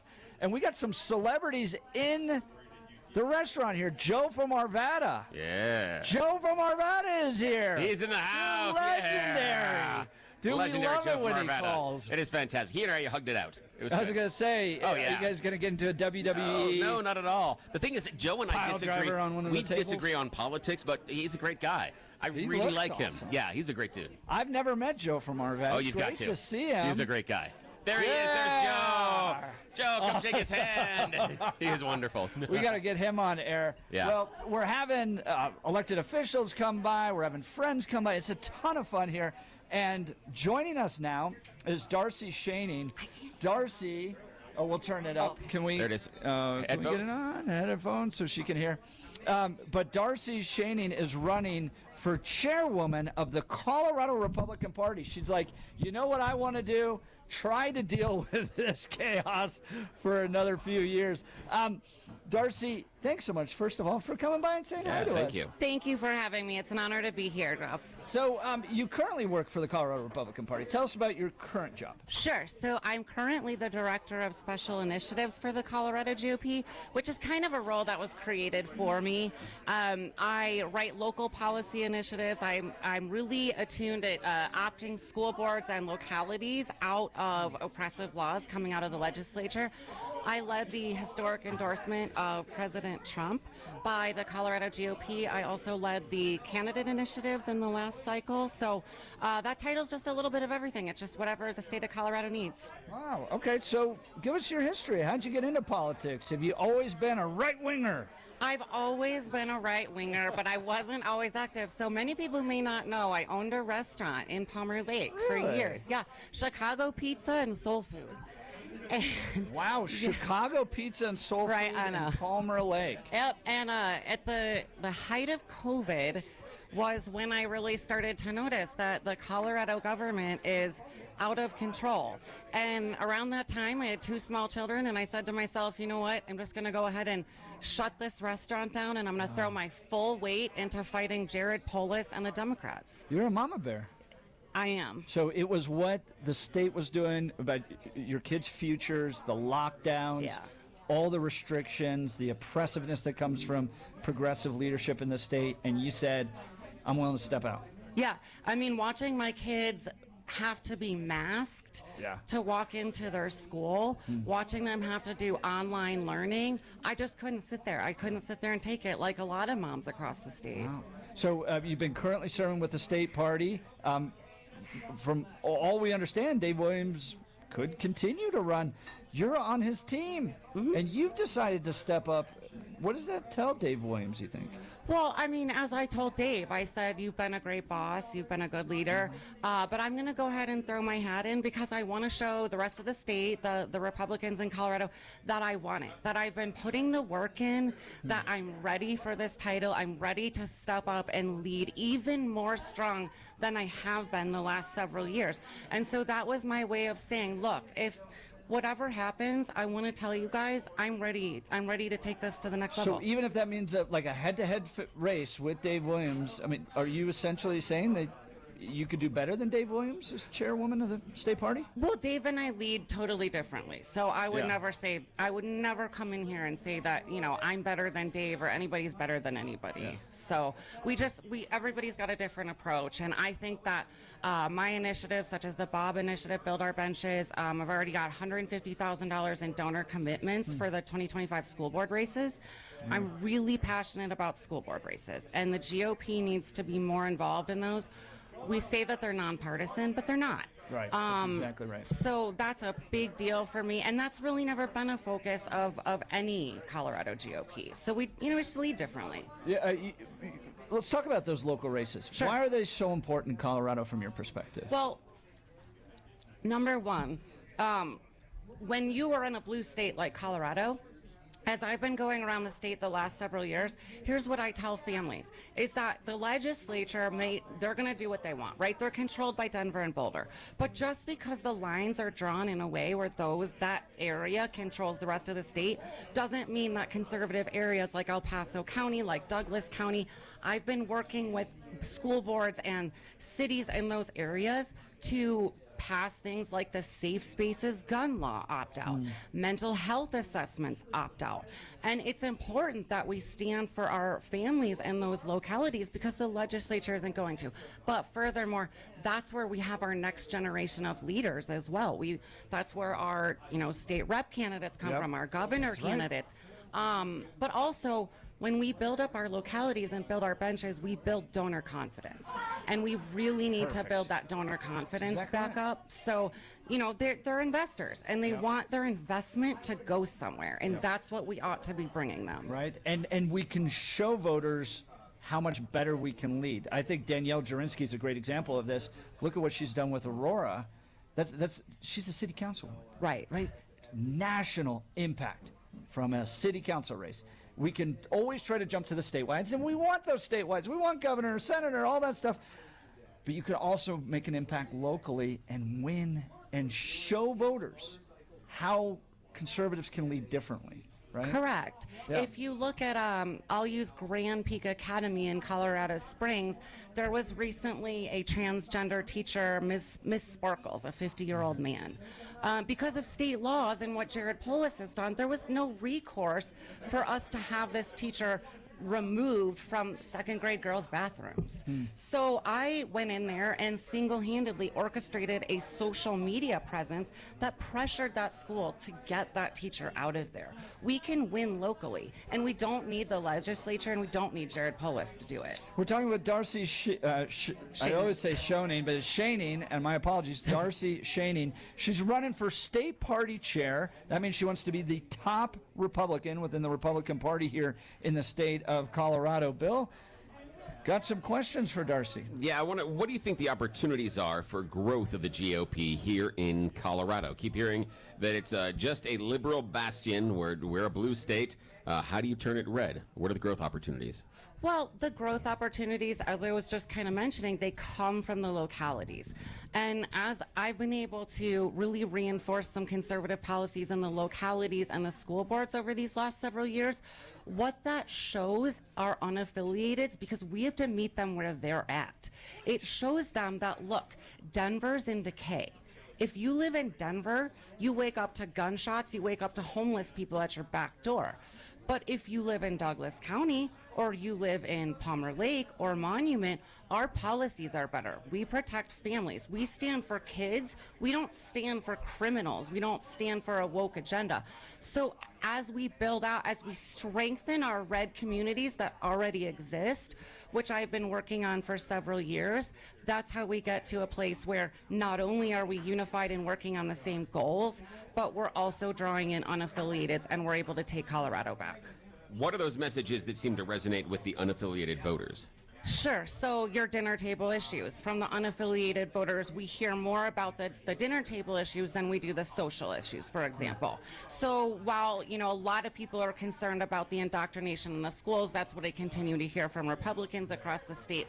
A lot of the unaffiliateds lean more towards concerns with the cost of groceries, the cost of gas, the egg bill. They're more concerned with their everyday lives, their day-to-day lives, and how they're going to pay for their children's college. And so that's what we have to help them understand, that these oppressive Democrat policies, that's what costs us money. Are there ways that any Republican laws or movements or ideas would be able to lower those dinner table conversations? I mean, what policies could we implement that would lower energy prices and or gas prices? What about housing prices and rent? Well, a lot of that's going to be coming down from the federal level, as you know. I mean, most inflation is caused at the federal level, but we've got so much waste in Colorado, so much overspending. Housing would cost less, and groceries would cost less if the government weren't throwing it away on DEI programs and, Mayor Johnson bringing in 3,000 illegals every month. We're talking with Darcy Shaning. She's Director of Special Events now for the Colorado GOP, and she's running to become chairwoman of the Colorado Republican Party. Now, Britta Horn's also in the race. Britta's going to be joining us in the 9 o'clock hour. Why are you better than Britta Horn to run the Republican Party? I'm better than anyone to run the Republican Party. Britta Horn included. So, a gentleman in the audience just came up and he said, I see your emails all the time. I see all the things you're doing. And that's what I continue to hear. You see me working. You see me out leading the endorsement of Trump. You see me out fighting for the schools. You saw me in Durango 2 weeks ago in the middle of the night fighting for the kids out in Durango. And so a vote for me is a sure thing. You know I'm going to do the work. I don't have to prove it because I'm doing it. And a vote for anybody else is just, it's a wild card. And so anybody can go around the state with a microphone and say, hey, unity, hey, Republican agenda. We don't like the Democrats. But it takes a doer. And that's what we've been missing in our party for so long is the doers, the people that aren't afraid to take the media hits, the people that'll knock on doors, the people that will cure ballots. That's what we need in the party, and that's what I bring to the table. Talking with Darcy Shaning, she's running for chairwoman of the Colorado Republican Party. By the way, her X account is Darcy4. That's the number 4, CO, if you want to follow her there. We've the Jeff and Bill show, I think, has been uniquely positioned in the Republican, quote-unquote, civil war that's been taking place. And part of me doesn't get into it because I work for the state party. And I remember the Civil War back then. It was between Ryan Call and Dudley Brown. And I remember the whole time just being like, guys, let's just, the problem are the Democrats. And so I just never really got drug into it. But we've had both sides on this. Gabe Evans has been on our show, said he got nothing from the state party this last cycle. Was he wrong about that? Well, I think if you would ask Gabe, was Darcy there for you? Did she contact you? Was she contacting your campaign? He would say yes. Yes, okay. She was. So there was definitely an outreach candidate initiative that was created, that I created for the state party. And there were candidates that chose to utilize that support, and then there were candidates that did not. And either way is fine. As we grow, and even when I'm chair, as we build out an infrastructure, we don't want candidates to feel that they have to do things the way that the state party does, but we want to make sure that they know those resources are there. They're available to you. We're here to help you. In your Republican Party leadership, is there room for Jeff Hurd, Gabe Evans, Lauren Boebert, the kind of spectrum of the Republican movement? There's literally room for everybody in the spectrum of the Republican movement. Everybody in this room brings a different skill to our party. And we have to look at every individual on a human being level and say, what do you bring to the table? And what do you need? How can I help you be successful? And that's what I've been doing. And I think everybody's got a place. We're talking with Darcy Shaning. She's the Director of Special Initiatives for the Colorado Republican Party. We're doing a live broadcast here at the IHOP. So you can come down and say hi to her. She's going to talk and meet some folks. We're going to have Britta Horn up next. So let's talk about the process. When is the chairperson for the Republican Party chosen? So the chairperson will be chosen the last weekend of March 29th, most likely. Time and place to be determined. Okay. And the voting body is the State Central Committee. That's about 480 members at this point. So it's your county leadership and bonus members. So that 400 plus people are going to be the ones that vote. An average Republican cannot vote. It has to be, you have to be part of that State Central Committee leadership, right? Correct. Okay. So they're going to make this decision at the end of March. I imagine you are calling all of them. Yes, calling all of them, showing up at their coming to IHOP to hang out on the Jeff and Bill show. What are you hearing from them? What are the top 2 issues you're hearing from the people that are actually going to vote on who the chairperson of the Colorado Republican Party is going to be? Sure. So I would say the top 2 issues are helping candidates, getting candidates elected. Everybody wants to see a strong backbone in the Colorado GOP to get candidates elected. And then the second issue is, which I'm hearing all over the place, people are really concerned about Tina Peters still being in jail, and rightfully so. So I'll be working on that as well. In fact, I've got a little bit of work to do to help her today. But if you take those 2 issues aside, the other thing that I continue to hear is how are we going to be united? How are we going to stop the infighting? Right. Which is a more abstract issue, but I continue to hear it. Let's talk about Tina Peters because, look, no matter where you fall on the conviction, what she did wrong, all that stuff, 9 years. 9 years. 9 years. I pointed this out on X the other day. A person that used to work for Coca-Cola stole the trade secrets for the most popular soft drink in the world, tried to sell it, and went to jail for 8 years. So the person that tried to sell the most protected secret of one of the most global brands went to jail for 8 years. Tina Peters, 9 years. You can rape a child in Colorado and get out on probation. Right. The length, the severity of the punishment, no matter where you fall, you could look at Tina Peters and go, she was completely innocent. Everything she did was above board. That's fine. You could look at Tina Peters and go, she shouldn't have turned off the cameras. That stuff shouldn't have been leaked. Yeah. All that stuff. You could either way. Of course. 9 years. To me, seems like an act of political injustice. Yeah. Your thoughts? It's political persecution. The judge that spoke up and said, Tina needs to learn a lesson. Tina needs to be in jail for 9 years because she is a risk to our democracy, a risk to people in Colorado. No, the illegals that you're setting free on the streets after raping women, those people are a risk to Colorado citizens. This is nothing more than political persecution. In fact, I believe that judge needs to be tried for corruption. That's what political persecution is. And I would like to speak more to the Trump administration about that. We're hearing more about corruption at the level of the judge and the people who, tried to take Tina down. And I think we need to look at that, but I think that we also need to look at it from the perspective of, 25% of Colorado's funding comes from the federal level.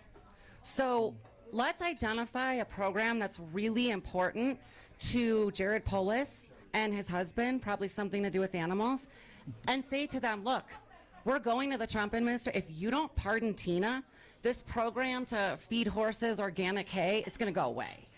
We need to cause them pain, and they need to let Tina out. So you talked about the idea of We're Tina, talking with Darcy Shaney. Yeah, being a political persecution. Explain to me why what happened with Tina Peters, in your opinion, is a political persecution. Well, as Jeff just mentioned, it's one thing to try somebody, but the level of punishment that she's receiving, it's not comparable. It's not in line with other crimes across the state. Does the fact that she did not have any contrition and told the judge that she would do it again absolutely in a second have anything to do with the length of the sentence? Well, when has that ever been the case? I mean, when judges oftentimes, when the person says, I'm sorry, this is a mistake I made, I wouldn't do it again, that lessens the sentence. She did not take that opportunity. Right. She told the judge, I'm right, and I'll do it again. He basically said, if I'm out on the street, I'm going to continue to talk about this. I'm continuing to say that. And that's why she's being put into prison. So if you had someone that was in front of you, that you were a judge, and said, yeah, I know I stole 15 cars, and if you put me out on the street again, I'm not sorry about it, I'm going to go steal more cars.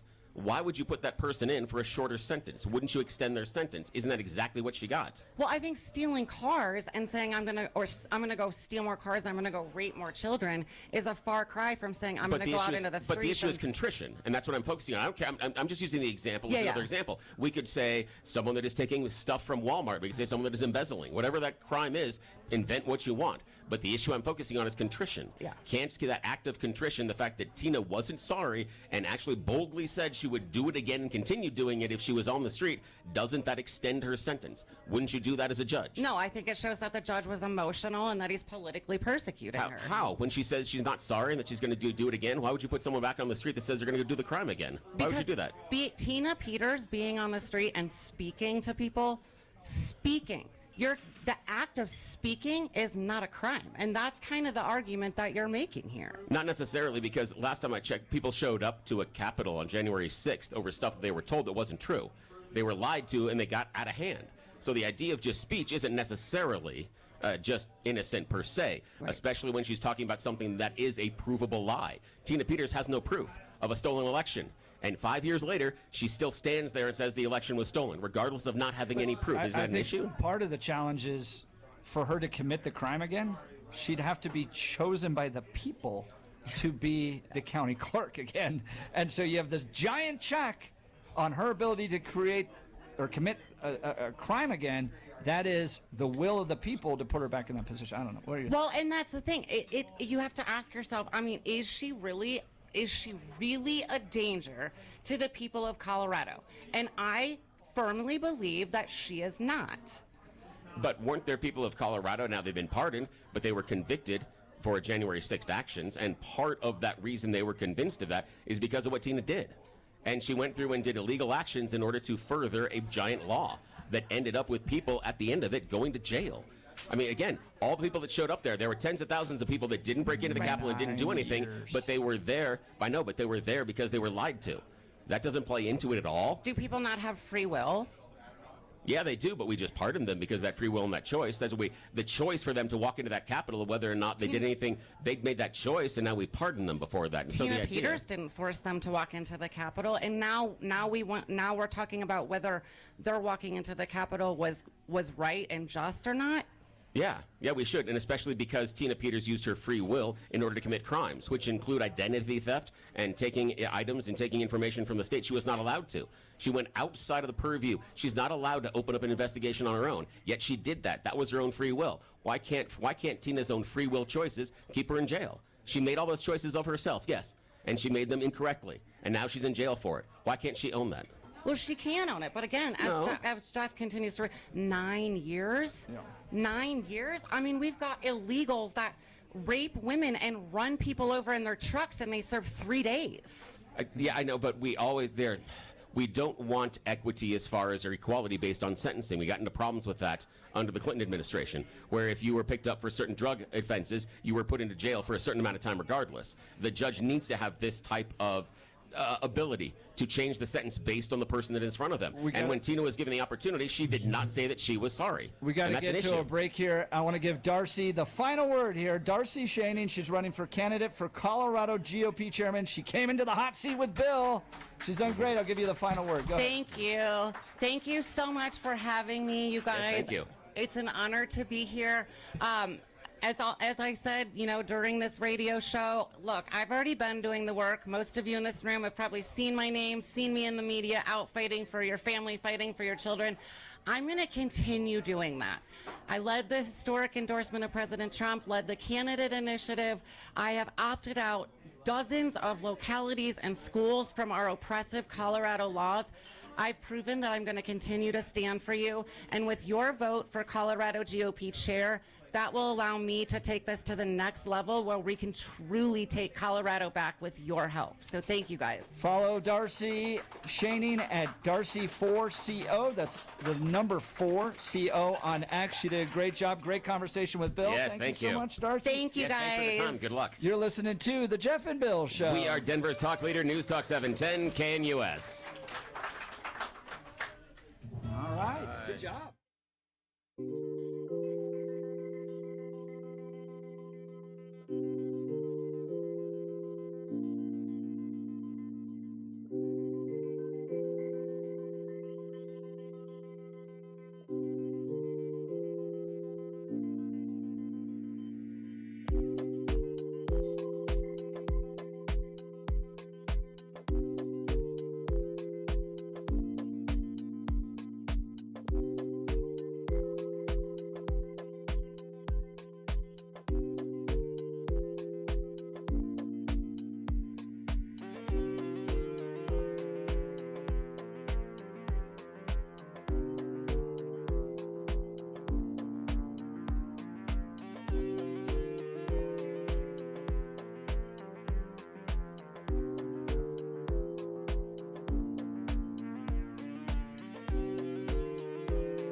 Show. We are live right now from the IHOP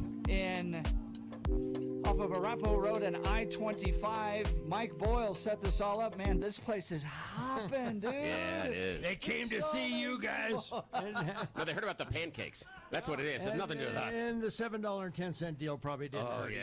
But folks, it goes until 10 o'clock. 10 o'clock? And you know what? Still got time. You know what I had for breakfast?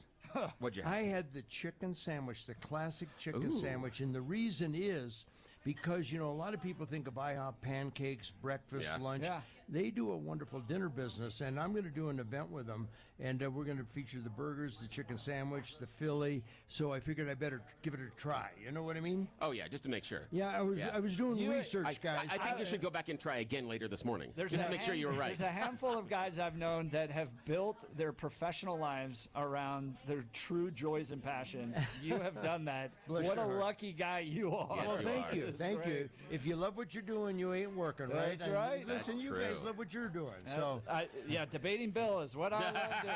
hey, thanks for the time, guys. Oh, thank you, Mike. Mike Boyle back Yeah. from Mexico. We're here for another hour and 15 minutes. Come say hi.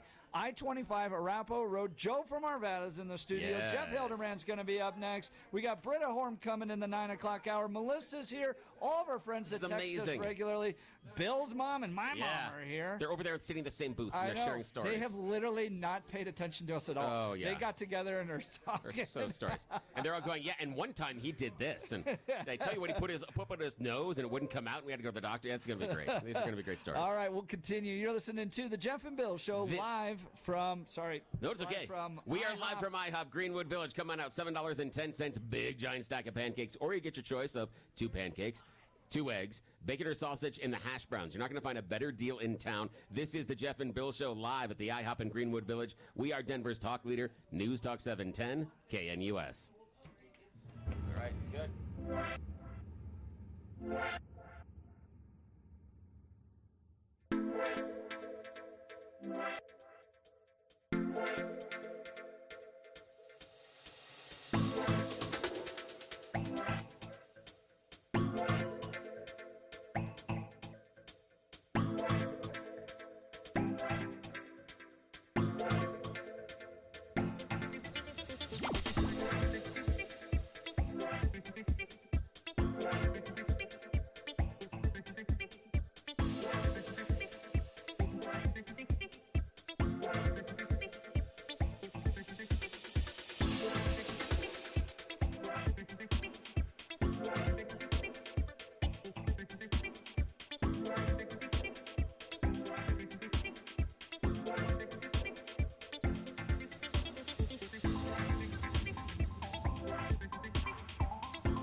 broadcast at IHOP. So you remember the dreams you have where you're the king of the world? Yes. Oh, yeah. Yeah, and yeah. they just serve you Yes. and food. Well, we are. They just brought us a burger An with avocado bacon, burger, avocado burger, Look and at then that thing. some Cinna Cinna dippers and oh my lord. with icing. Okay, you got to talk for a second to the Cinna Well, dipper thing. we're gonna let Jeff Hildebrand talk. Oh, yeah, that's a we've good got idea. I'll eat We've this. got it Look up at here this. on camera. You can see it. Boom. We're doing a live broadcast at IHOP for the next hour or so till 10 o'clock. Oh, my goodness. I-25 Arapahoe Road, jam-packed. People are having a great smiles all over the place. People are having a great time. In fact, we're now in the overflow area over Yes, we there, are. but we'll fit you in. Come on down. All right, Oh, Cowboy super. Poet Laureate Jeff Hildebrand's joining us, Yes, he everybody. is. Everybody Yes, likes him on Jeff. Friday. He looks great as well. He's got the bolo and the hat on. All right, give us a poem here. All sir. right, this one I think is appropriate. It's called I Stop at IHOP. Oh, now this is serious. Oh, pancake, you steaming stack of syrupy circles, dripping delicious delight with every bite. If breakfast were baseball, I'd cry batter up and watch them sizzle, then slowly drizzle their fluid fruit or magic maple, till like a waterfall it cascades from peak to plate. It brings back memories as if I was there, a little girl in her little high chair. Though it's been years, the memory lingers of her squishing pancakes between her fingers. Oh, you griddle cake where pats of butter go to melt, and I'm forced to undo my belt. It seems so long, it's hard to wait. Is that my waitress with my plate? It is! Oh, no! This just is awful. She's bringing out a Belgian waffle, piled high with berries and whipped cream. My wife's all smiles. I want to scream. The waffle is her breakfast treat. But where is what I want to eat? My pancake! At last I see them, piping hot. Oh, this is going to hit the spot. I just can't wait. My heart's a flutter. The waitress says, "Here's extra butter." I gaze upon that glorious plate. I tell you it was worth the wait for pancakes. Oh, yes. Woo! Yes! Oh, that's yes! wonderful. Jeff Hildebrand. Yes, Jeff Hildebrand. Wow. That is amazing. And IHOP will be bringing you into court. Yeah, I'm going back to the Cinnabon. I had one of those while Jeff was talking, and the Cinnabons are so good. I can't come eating them. So they're like donut holes, but cinnamon and sugar on the outside, and they're soft, and you got to have one. Please, we don't want to say anything about Bill's cinnamon buns. No, you don't. No. That's not for sharing. That's for our OnlyFans page, and you have to register on that. No, I'm kidding. We've got milkshakes here, too. This is a caramel milkshake. apple milkshake. You've got a strawberry. Oh, my goodness. This is like literally the definition of gluttony. Oh, this is. This absolutely is. And I keep thinking, oh, God, what am I going to be able to eat the rest of the day after all these? This is so have good. to go to confession, my friend. Oh, yeah. But these Your mom will take you there. Yeah, she will. Those Cinnabites, they're fresh, they're warm, they're soft on the inside. It's like that fresh donut, that just comes out of the oven. Yes. And you got the cinnamon sugar on the top, and we're going to have to dig into that burger in a sec. But Jeff Hildebrand, thank you for stopping by, He's sir. going to be here for a little bit longer. We'll get some more poetry from Yes, him. we but That will. was fantastic. That was wonderful. Pancake poetry. Yes. Pancake cowboy poetry. Yes. Who else At does that? IHOP. We're eating well. We're having fun. Britta Horn's going to be swinging by. Lots of conversations still to be had. You're listening to The Jeff and Bill Show. We are 710 KNUS.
It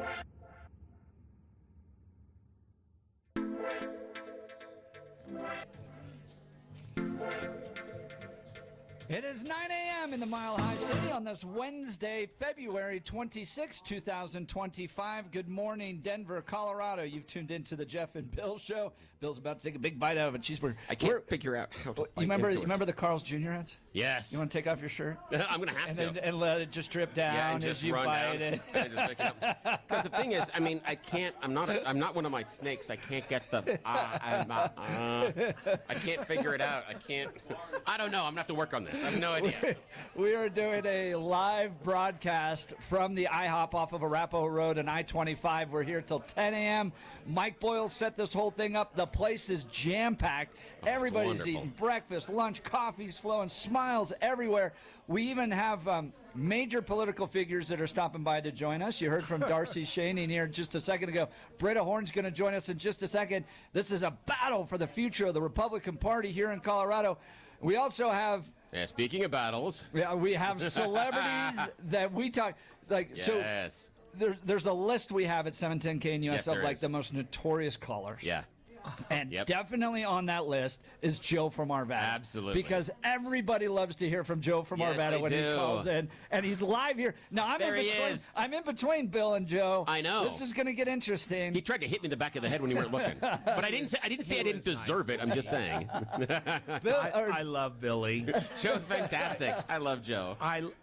This is an amazing place. I just stuffed myself with blueberry pancakes. Thank you so much. It was awesome. And Joe, you brought your parents out here. My heroes. Yeah. My dad, Richard, my mom, Barbara, they're both heroes. My dad was a police officer for many years at Aurora, 17 years president of the APA. And my mom was active in the Republican Party. Barbara, she is where I got all of my political acumen. And my dad, he knows how to lay down the law. Yeah. I see how that combination works into Joe from Arvada. Now, Joe, you call in all the time. You love to debate Bill. Tell us about that. Yeah. Well, for one, everybody knows I'm a diehard Donald Trump supporter, and I think that what we needed to do in the Colorado circles is get on the Trump train. And we didn't do that, and that's where we missed the boat. So we gotta make up ground, and we can see the big difference. Can we all see the difference, Billy? Can't you see the difference? I love you.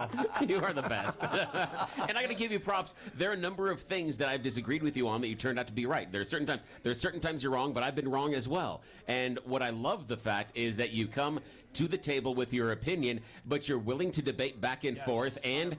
You're willing to trade good-natured, I wouldn't say insults, but like comic relief type of things, that you're really good at that. And I love the heart, because I can feel and I can hear the passion when you come on the air with us, and it is such a difference maker many times on the show. But again, even though there are times in which your presentation may be a little bit loud, your heart's in the right place. But I'm loud too. I'm really loud as well. And so there's a thing where I could see us, like in high school, yelling at each other down the hall, but not calling each other insults and mean, being something like, no, you shouldn't try the McRib. And Joe, like, the McRib is the best sandwich, you suck.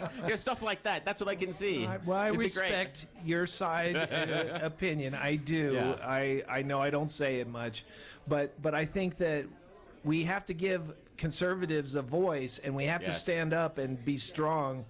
Otherwise, there won't be conservatives. You can see that the migration has been to the left, and we need to do something about it, and we need to put our foot in the sand and stop right here.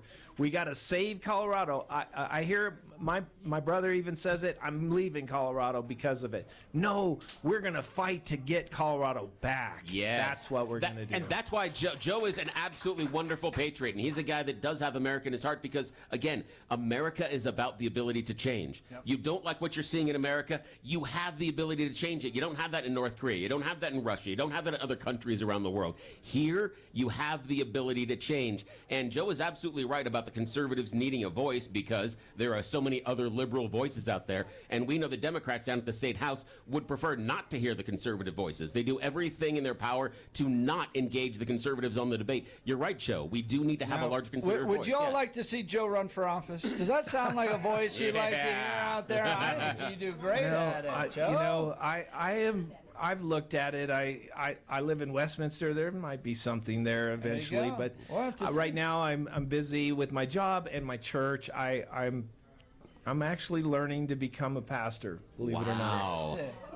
Yeah, it was a big step. I know it's hard to believe a 60-year-old pastor, but it's happening, and I thank my church. Can I say it? Yeah, Thrive please Church. do. Oh, great! Really appreciate you. Yeah. Thank you so much. Thrive's a great community. Awesome. Well, Joe from Arvada swinging by. We got Britta Horn coming up right now. News with Blake Olson. Blake Olson. Blake Olson, news and comment. All right, thanks a lot, guys. Great to hear Joe on there and supporting him with his pastoral work. 38 and sunny in Denver, expecting a high of 48 today. The 7-10 5-day forecast coming up. Our top story, Elon set to take part in President Trump's first cabinet meeting later today. He'll provide an update on Doge. Ukrainian President Zelensky is reportedly coming to the U.S. Friday to sign off on a minerals deal. DJT said, dude, the American people have given you enough, so you can pay it back with rare earth minerals from Ukraine. America will get back at least $100 billion in the deal. The House has passed the GOP's budget resolution, and Tuesday's vote was 217 to 215, with Thomas Massey of Kentucky being the only Republican who voted against the bill. Darcy Schoening running for Colorado GOP chair, on with Jeff and Bill at the IHOP just off I-25 in Arapahoe, right now live. And get there, Joe's still there, I think. She's part of Dave Williams' team, but still running. Well, I mean, as I told Dave, I said, you've been a great boss, you've been a good leader, but I'm going to go ahead and throw my hat in because I want to show the rest of the state, the Republicans in Colorado, that I want it, that I've been putting the work in, that I'm ready for this title, I'm ready to step up and lead even more strong than I have been the last several years.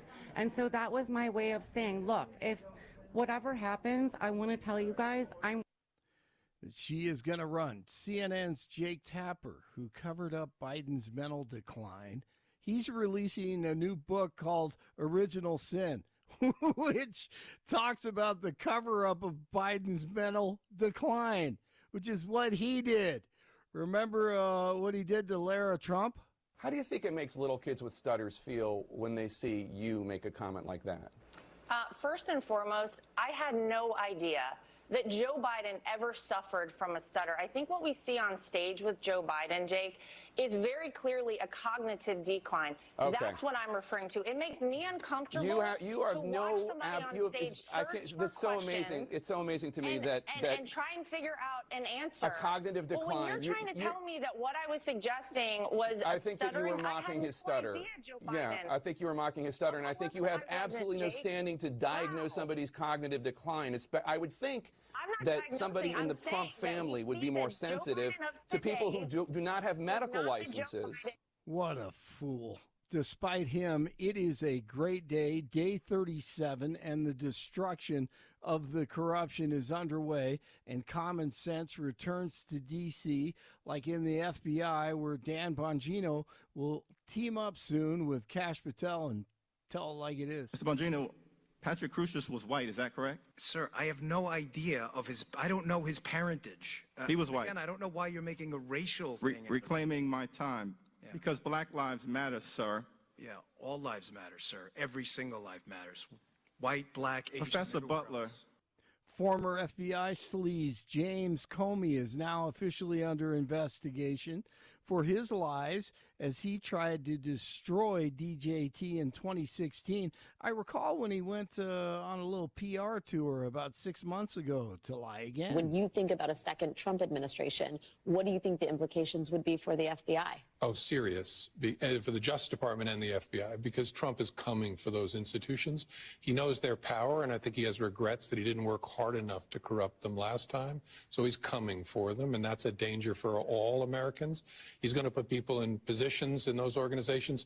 He didn't have all-stars the last time. He'll have the bottom of the barrel this time, but people who will want to do his will, and that should worry every American. You worry, every American worry. You know, all this corruption and fraud and cover-ups and dancing with the devil is what former FBI Director Ted Gunderson warned us about years ago. How much is true?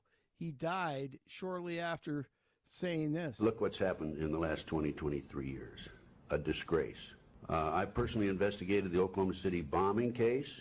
Huge cover-up. Jack Kennedy's assassination, huge cover-up. Bobby Kennedy's assassination, huge cover-up. World Trade Center, huge cover-up.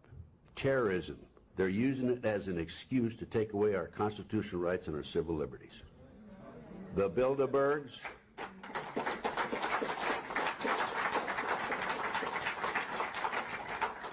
the Illuminati, Bilderberg, New World Order, globalists are the element behind this.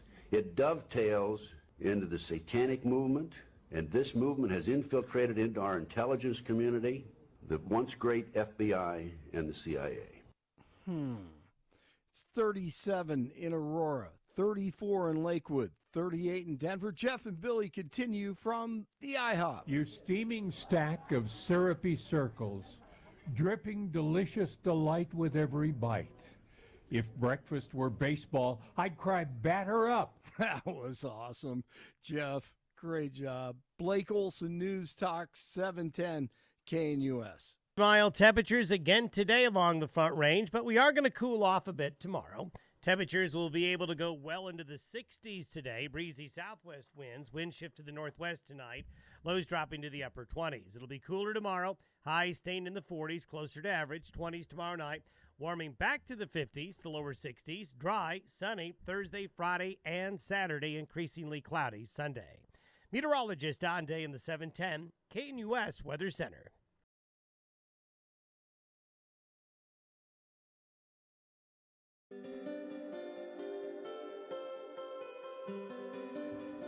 Welcome back to the Jeff and Bill Show. We're broadcasting live here from the IHOP on I-25 in Arapahoe Road. Yes. And Bill is diving into a burger at this point. Dude, so good. He and I are going to run a marathon after this. Oh, I'm going to have to. In order to... I don't know if I can eat anything the rest of the day. Oh, it's so good. It's the avocado burger, and it's like done to perfection. You've got the buttery sweet bun, bacon, cheese. I'm talking about a mouthful. It pickles, looks wonderful. The red onions in there. And the best thing is, they did the red onions proper. They didn't cook them. You don't cook the red onions. No.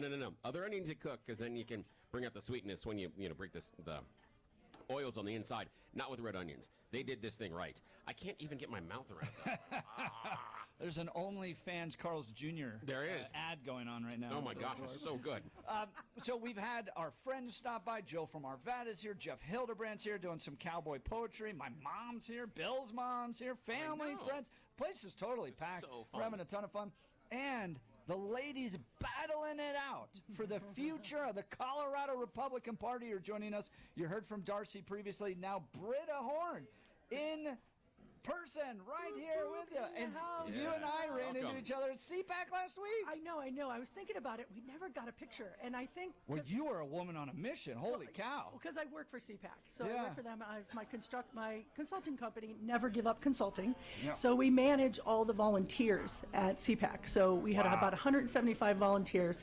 We put it all together and we make sure everything's done right. And I remember you standing in line trying to get into the ballroom. Get my media credential. And, oh, that's right, your media credential. And I was like running in trying to get the door open, So. You are a woman on a mission. You've been involved in the conservative movement for a very long time. Back when I was working for the presidential campaigns in 2012. I first met you. Exactly. So give us your history, your background. Okay, so I'm Britta Horn. I live out in McCoy, which is halfway between Steamboat Springs and Vail. Very blessed to come from D.C. I was working for the West End Hotels, and they sent me out to I was first to Vail, and I was supposed to go to California, but I couldn't afford rent in Vail. So I looked in the back of a thing called a phone book. Remember those days? And there used to be a map on the back. And I saw this little town of McCoy. I'm like, oh, let me go see what's going on there. So I found a small place to rent, and it only was like $250 in 1989 a month, those days. And then I was driving back and forth to the hotel. And then they're like, no, your job's in California. You need to go to be a cost controller and head of security in California, Rancho Mirage. And I'm like, no, I just met this guy. He's a really good-looking rancher. And they're like, what? Well, I got to go. So I'm like, all right. So I'm packing, back home, packing.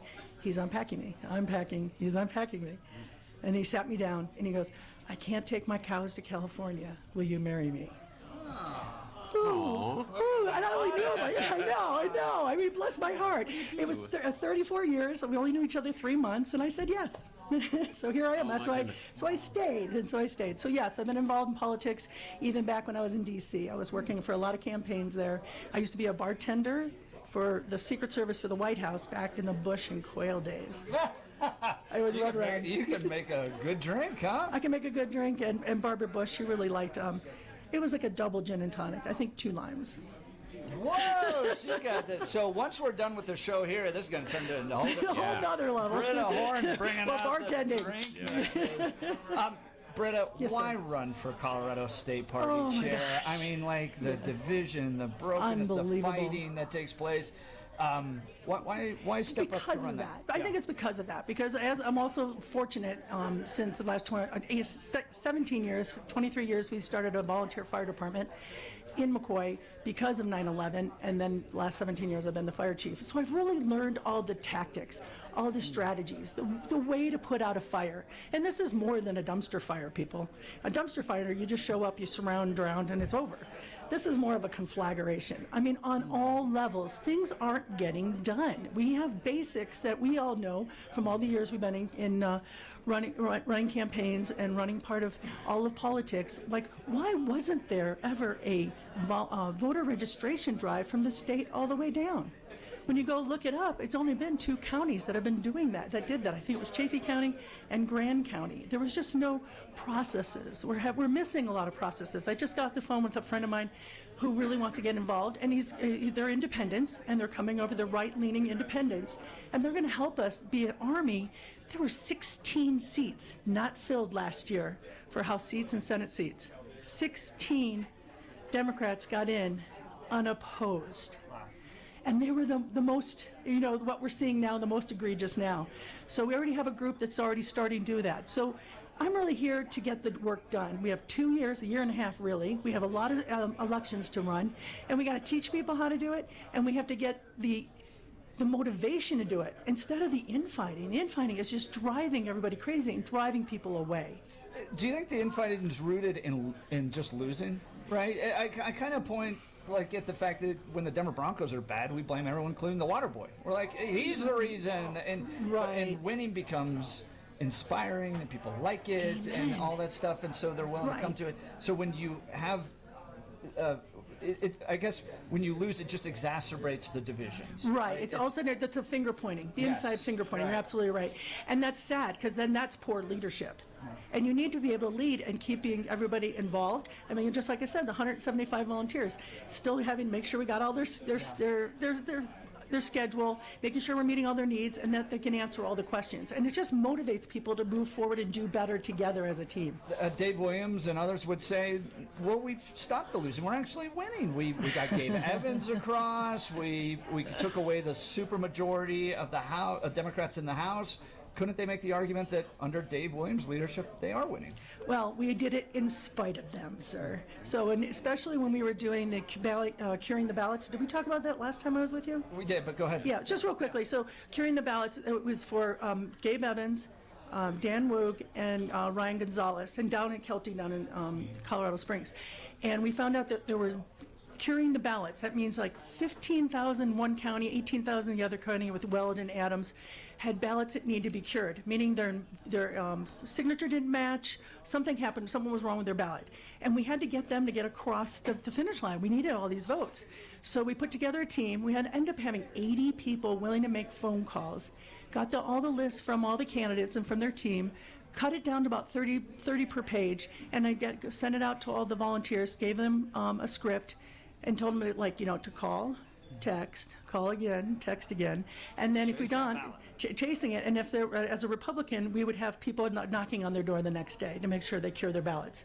And then we had to do it the same with the independents, and we changed our script a little bit, and we just said, hey, what'd you think of the election last Tuesday? Isn't it great that Trump won?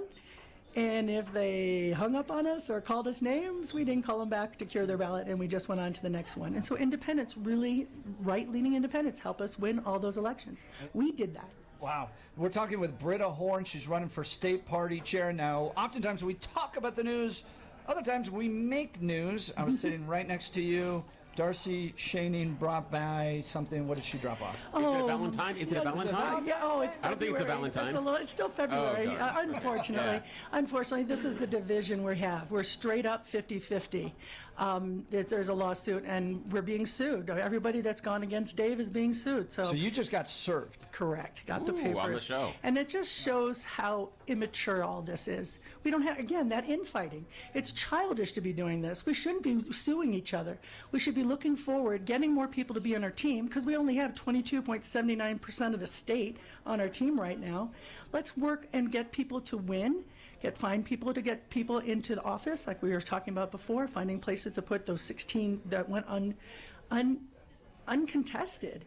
It's just this is so sad for the party and where we're at. So my team has been really good about making sure we had the tallies. We have the votes. We know everybody who's the chair, the vice, and the secretary per county. I've already talked to all of them, including all the bonus members. There's a couple of numbers we're still working on. Teller County has a few changes they have to make with their PCP lines and their border lines in Teller County. And we're going to just keep going, keep working, because I'm swinging people over.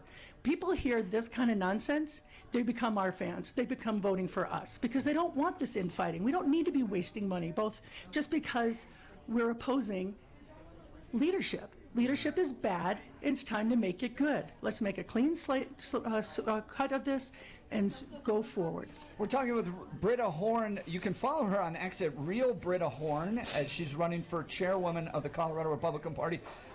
Could Dave Williams and Darcy make the argument that you're creating division? It would be so if you could follow the bylaws, and it's not so, I guess is the word, because when you follow the bylaws, it's in there that you can have another meeting like we did back in July and go ahead and followed it to a T. We made sure we got everything done. And when they run scared is when they start throwing lawsuits and start throwing things in court. And these things become, then the judges, we all know the judges around here are Democrats, right? They love this. They love this infighting. I remember years ago, we always saw Ted Trimpa? Yeah. Remember we always saw him all the time? Ted's regular on the show. Yeah, so let's go back. And so I'm going to be using it. It was probably from one of your shows. But I'm going to be, not say it correctly, but he has this quote. And it has something to the effect of the Democrats, Colorado Democrats' best secret weapon is Dave Williams. I might be paraphrasing. Let's go back to Twitter and find it. But it's still the truth. They know as long as we keep infighting, we're not going to win. And that's why this has to stop. But this shows the level that they have gone to because they're running scared. We're talking with Britta Horn. So, Britta, you've been calling all these Central Committee members. You're talking it's 400 of them. 480. I good question. imagine you are chasing down and counting every single one of them. Absolutely. What are the top two things you're hearing from them? Top two things, what are we going to do? How to unify the party? And really, one of the things, and it's on my list because it's going out today, is my action plan for the first 100 days as your next chair, is an audit. That's where we're losing everybody. And thank you very much, Sir Natai. Thank you, you're very kind. We need an audit. We need accountability. We have lost accountability. We have lost integrity. We have lost audit of the Republican Party, or yeah, of the money. Democrats, or no, the government. No. We need to know what's happening with our money. Thank you, Bill. You're well, thanks, brother. Oh, yes. Yeah, we need to be accountable and be transparent. And when you're not like that, that's when you start having problems, and that's when the infighting starts. Yeah, because we just did an audit. We were talking earlier in the show, an audit of Medicare payments coming out of the state of Colorado losing $7 million because they're sending payments to people that are dead, because the audit didn't catch the dead people. And you'd think that there would have been something in the system inside the government that would say, hey, when someone's unalived, maybe we don't send them money. But that wasn't something they discussed in the plan. So, yeah, evidently. Yeah, I imagine that. Yeah. Now, Britta, I got a question for you. Same thing that I asked Darcy Schoening. What I want to know is, what are the opportunities for growth? We sort of know the idea and the size of the Republican Party in the state. We know the idea and the size of the Democrats. The people that are in play are the unaffiliated. What are the opportunities for growth for the GOP? I think showing that we are, we agree on like 80% of the items, right? Because we have so many. Because like I said, when I got this random call of saying, how can I help? How can I get involved? And I talked to him, and he's part of the whole 2A group, of the state, and trying to keep gun businesses in business here. And he was saying how it affects everybody. As soon as I told him about those 16 seats that aren't filled, he's like, I'm going to change to become a Republican right now. I'm going to put together a team, and we're going to find everybody in each one of those spots. So we're bringing in new people. And he explained to me, I've never seen this before, on the Democrat side, they have an app where they push out to everybody, and you get to go to the app and say, hey, do you want to get more involved in politics? Where do you live? What can we do? And they have a whole process on how to connect with people in reverse, not just us calling them calling us. So I think that's another opportunity with technology and data that we can get moving for the Republicans in Colorado. Now, what do you think the messages are that, from what you've seen, are resonating? Because you talked about the idea of getting some of those unaffiliates to help you as far as curing ballots. And one of the things you talked about there that I thought was very intelligent was when you were talking to the independents and unaffiliated about curing their ballot, there was a qualifying question. Isn't it great that Trump won? But strategically, that's very smart, because you know the ones that are persuadable. So what is the persuadable message that you've got that you can talk to the unaffiliated? Where do you find that 80% agreement that you think you can make hay and pull them away from the craziness the Democrats are doing? I think it's two-pronged right now, because I'm going to say the top three things we should be talking about: rule of law. Stop using lawfare, rule of law. Let's use the economy, everybody cares about it. I couldn't believe I went and bought eggs, and I figured out $11 for 18 eggs. That's 68 cents an egg. I did the math. I'm a math girl. I'm also a treasurer. And then the third one, we should work on education. You've talked about that all the time. I know I'm talking about Jeff. Everything on Twitter, you're like, get your kids out of public school. It's not what it was when we all went to school, because it was fine then. We never knew the politics of our teachers then. So having those who they were sleeping with. Yep. Amen. Or who? Yeah, TMI. So those are the things that bring them across. But also to bring them across is, like I said, that personal relationship, and saying, what's important to you, and let's find the group that's important to you, because we're going to have all these different varying degrees of Colorado and Colorado Republicans, because we're not going to put whoever we're going to put in Weld County as a Republican is never going to win in Summit. So why should we try? Why do we just say, if you can't, pass the purity test and you can't drink the Kool-Aid, then you're out, and we just lose? And House District 13, we would have won it if we won Summit. All the other counties were very, very red, and we had a winning candidate, the good Dave Williams, the other one. And so, but we couldn't win because Summit just didn't have that level of understanding of what kind of Republican we needed. Now, I like what you're doing based on economy, and we've had a state representative on the station talking to us about it. Is one of the problems I had with the free-range egg mandate is the mandate. When we walk into the grocery store, there's a section there for organic, and there's a section that's not. And we are allowed to make the choice. And that is a market-based choice. And I don't understand, and this I think is somewhere where the Republicans can make hay, is the idea of the mandate. The Democrats didn't come and say, this is a great idea, let's promote this in the marketplace, and then bifurcate the egg display. One half can be, or even 1/3, can be cage-free eggs, the other half doesn't have to be, and then we will allow the customer to make the choice. Because instead it was a one-size-fits-all rule, which is what Democrats like. One of the experiences I had recently just in the grocery store, this is 2 weeks ago, there were a dozen eggs, I'm not going to tell you where, but a dozen eggs for $4.99 versus the $8, $9, or $10 that you were paying usually for the dozen. So when I walked through that store, And again, I don't shut up. Every person I talk to is, the eggs are $4.99. They got like 5 boxes left. Go get the eggs. There was a woman while I was there looking at the eggs. She's like, I'm like, no, right over there, $4.99. She's like, $4.99. And I said, get two boxes. They're not going to go. You'll be fine. You'll be fine. I was telling everybody in the store because they had the opportunity to make a market-based choice. And I think that can be an opportunity to go back to the idea of market-based. You may support this, but someone else may support something else. Why can't we let them choose? The absence of choice is not a choice. It's a problem. And it's a problem because that's what government's always been, especially the Democrats. Yeah. Because there's one more place you can get is on the side of the road. You can get them for $4 or $5 from an independent. Yep. And you have, you're taking your chances of that. But that's called capitalism. That's the way we want it. We want less government. We want less rules. And we need to get back to that because you're right. We're at this point, and it's not just because of the cage-free part. It's also because of the bird flu. I mean, as a first responder, I was asked to go over to Weld County and be a safety officer for those because going through all those. What do you call it? The chicken farm and for the battle. But guess what? There was a qualification.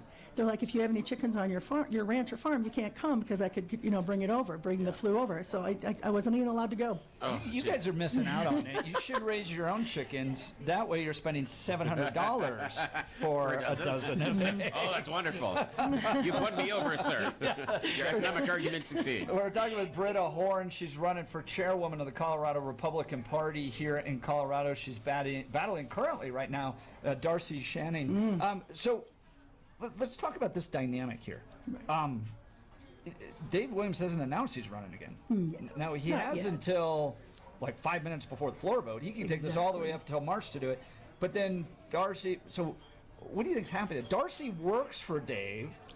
Do you think that Darcy's running this kind of interference campaign, will step out at the last second, and it's Dave versus Britta? Do you think it's really going to come down to that? I mean, it seems to be that's what happened 2 years ago. Not me, because I was on the inside, in the back, counting all the ballots. I was part of the whole ballot process, and we did the hand balloting. So I did that 2 years ago, and I did it again when we were in Pueblo about last April. So I love being a part of that ballot process. We can talk about that later. But no, we see this constant shenanigans. We're seeing this constant chaos, constantly just stirring the pot so everybody can't get their message out because they have to put all these different pieces in. So we're expecting, all the above shenanigans. Wow. And we're prepared for it. And is it the two of y'all? Is there anybody else in there? I can't even follow this. There's so it just seems like I'm seeing a lot of names. I'm hearing a lot of people. People are calling me, not just for chair, but for vice and for secretary. And we're just kind of batting it out. And I don't think it's fair that I say their names if they're not ready yet. Okay. But we're having a lot of conversations. The big ones out there, and then we'll see where Dave lands on this. I mean, Dave could go administration, right? He was a big Trump supporter. Could go the administration, but that hasn't happened. No, it hasn't. Well, we saw at the inauguration and even at CPAC when I got a chance, just to watch President Trump go by in the VIP room. I haven't seen any of that. But you're unique because you're not old guard Republican. I mean, we've had some folks on the show that yelled at me for being critical of the old guard. I'm not critical of the old guard Republicans, but I'm also smart enough to watch that trends have changed. We were both at CPAC. Right.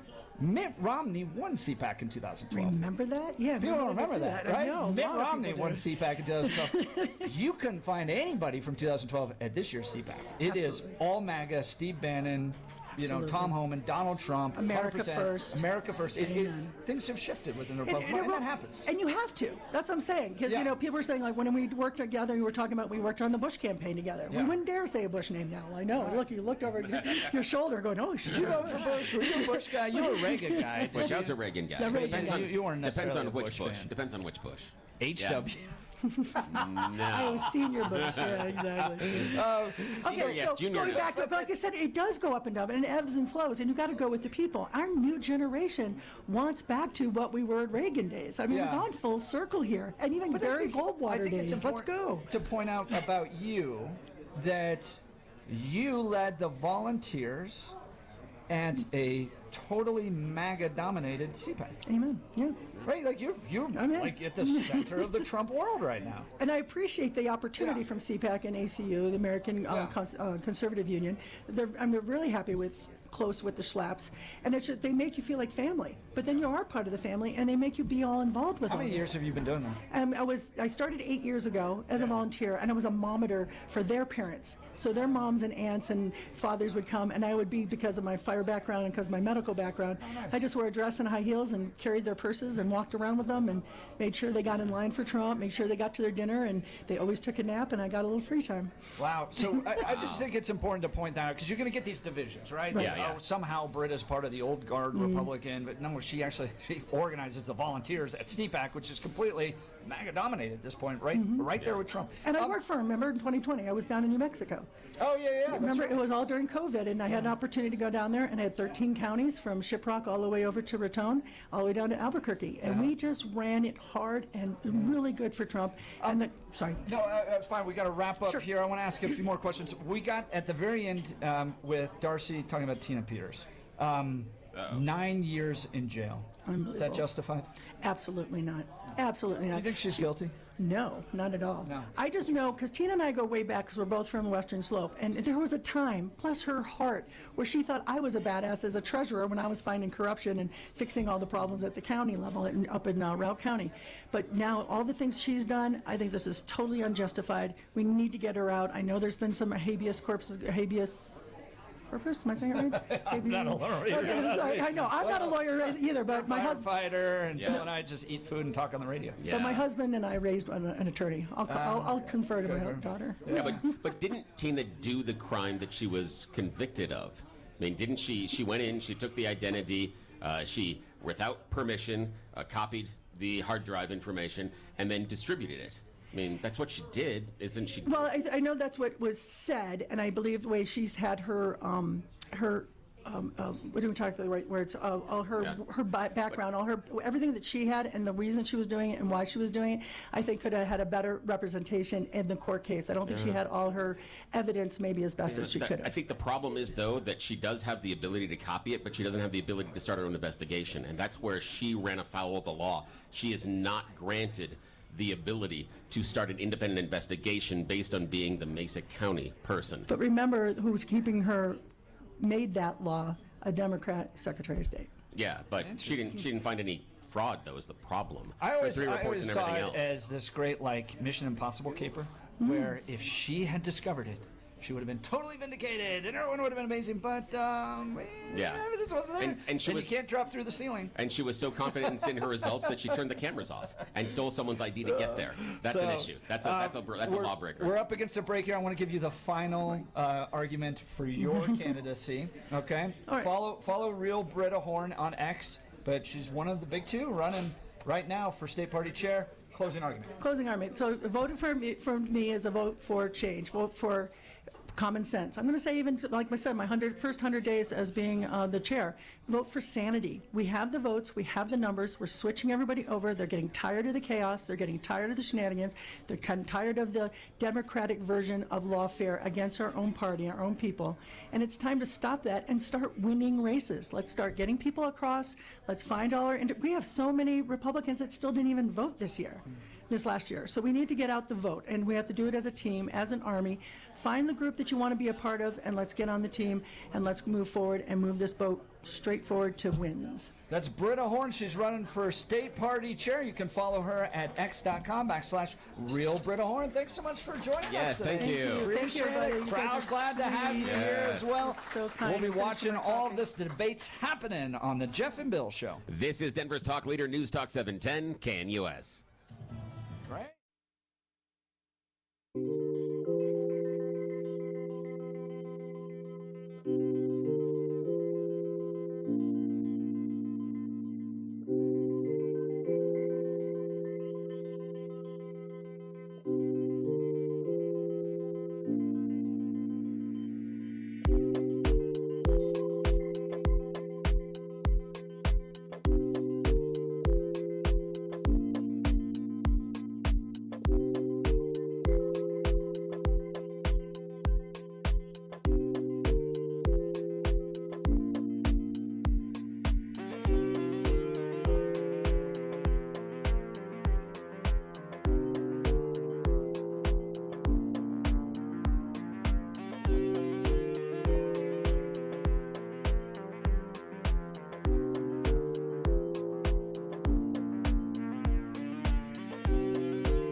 Welcome back to the Jeff and Bill Show. We're broadcasting live here from the IHOP off of Arapahoe Road and I-25. We're going to be here for about 15 more minutes. Swing by, grab a cup of coffee. This place has been jam-packed. Oh, it's so nice. The entire morning. People are having fun. We had Darcy Shanning here. Schoening is how we used to pronounce it, but it's Darcy Shanning. I messed it up.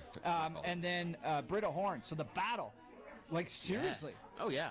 Britta got served by Darcy sitting right next to her. Oh, wow. And there's a Rupert Murdoch family story that reminded me of, but that's for another day. It was interesting. Oh, boy. Yeah. I'm going to let the commenters talk all about that. We'll get to that. That happened right here on the show. We're going to wrap up here with some cowboy poetry with Jeff Hildebrand, so stick around. You're listening to The Jeff and Bill Show. This is Denver's Talk Leader, News Talk 710 KMUS.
the Jeff and Bill Show. We got folks dropping by. Look at this. Got rights. Missing the Bill of Rights. I love it. Oh, that's thank you good. so much for bringing that thank by. you. All right, we got to wrap the day. Jeff Hildebrandt, Cowboy Poets. All right, we're going to continue with the food theme here at the IHOP, but this is down at San Antonio. There's a battle that's intense, but for those who aren't from Texas, it may not make much sense. The standoff all got started with two cowboys eating lunch. At first, they started bickering, then one guy threw a punch. When the reason for this dust-up was reported in the news, the community was split apart. Each side had different views. I'm sure you won't believe this, but it's true. I would not lie. The war of words is all about the way to eat fruit pie. Hot with cold ice cream on top, or simply served up plain. The not-so-civil war of words has sparked an old refrain. Newspaper editorials in bold-faced type, I'm told, support ice cream by saying, remember the a la mode. They love it here. Look at all those smiles. Oh, that is wonderful. Jeff Hildebrandt, our resident Cowboy Poet Laureate. He's dressed the part today. Yes, he is. You look fantastic. Oh, thanks for joining us. Well, it's been an absolutely wonderful broadcast. I want to thank everybody for coming out and being a part of this. It was full throughout the entire morning. So many good. smiling faces. Such great food. I want to thank the great people of IHOP who represent 8 different locations here in the Denver metro area. Go visit IHOP. Support your local businesses. They've got quality food. The restaurants are clean. The staff is nice. You'll have a great experience. Take your kids today. Grandkids, go to IHOP. Enjoy their food. We have had a wonderful experience. Oh, it's been a wonderful. Bobby, Bianca, everybody, the staff here has been just on point. It's been absolutely fantastic. You've taken care of us in style, and you've made sure that everybody has been fed, and it's been a wonderful day. We appreciate everybody showing up and spending time with us because, again, Jeff and I are surprised even our kids listen to us. And the fact that y'all show up and spend time with us means more than we could ever tell you. Thank you so much. We'll be doing this again. Fun. It's just fun, right? Oh, it's so much fun. People came by, and a lot of callers, like Joe from Arvada came by. And it's a family. We got it is. It's a family, and our parents are still talking. We're so worried about this. My mom is very excited to meet Scott Shamblin, who's here that's as great. well. She loves his comedy. Scott, you're doing great work, brother. We love you. All right, we'll be back. If you missed any of the show, go to 710knus.com to download the podcast. You're listening to The Jeff and Bill Show. We are Denver's talk leader. This is News Talk 710 KNUS.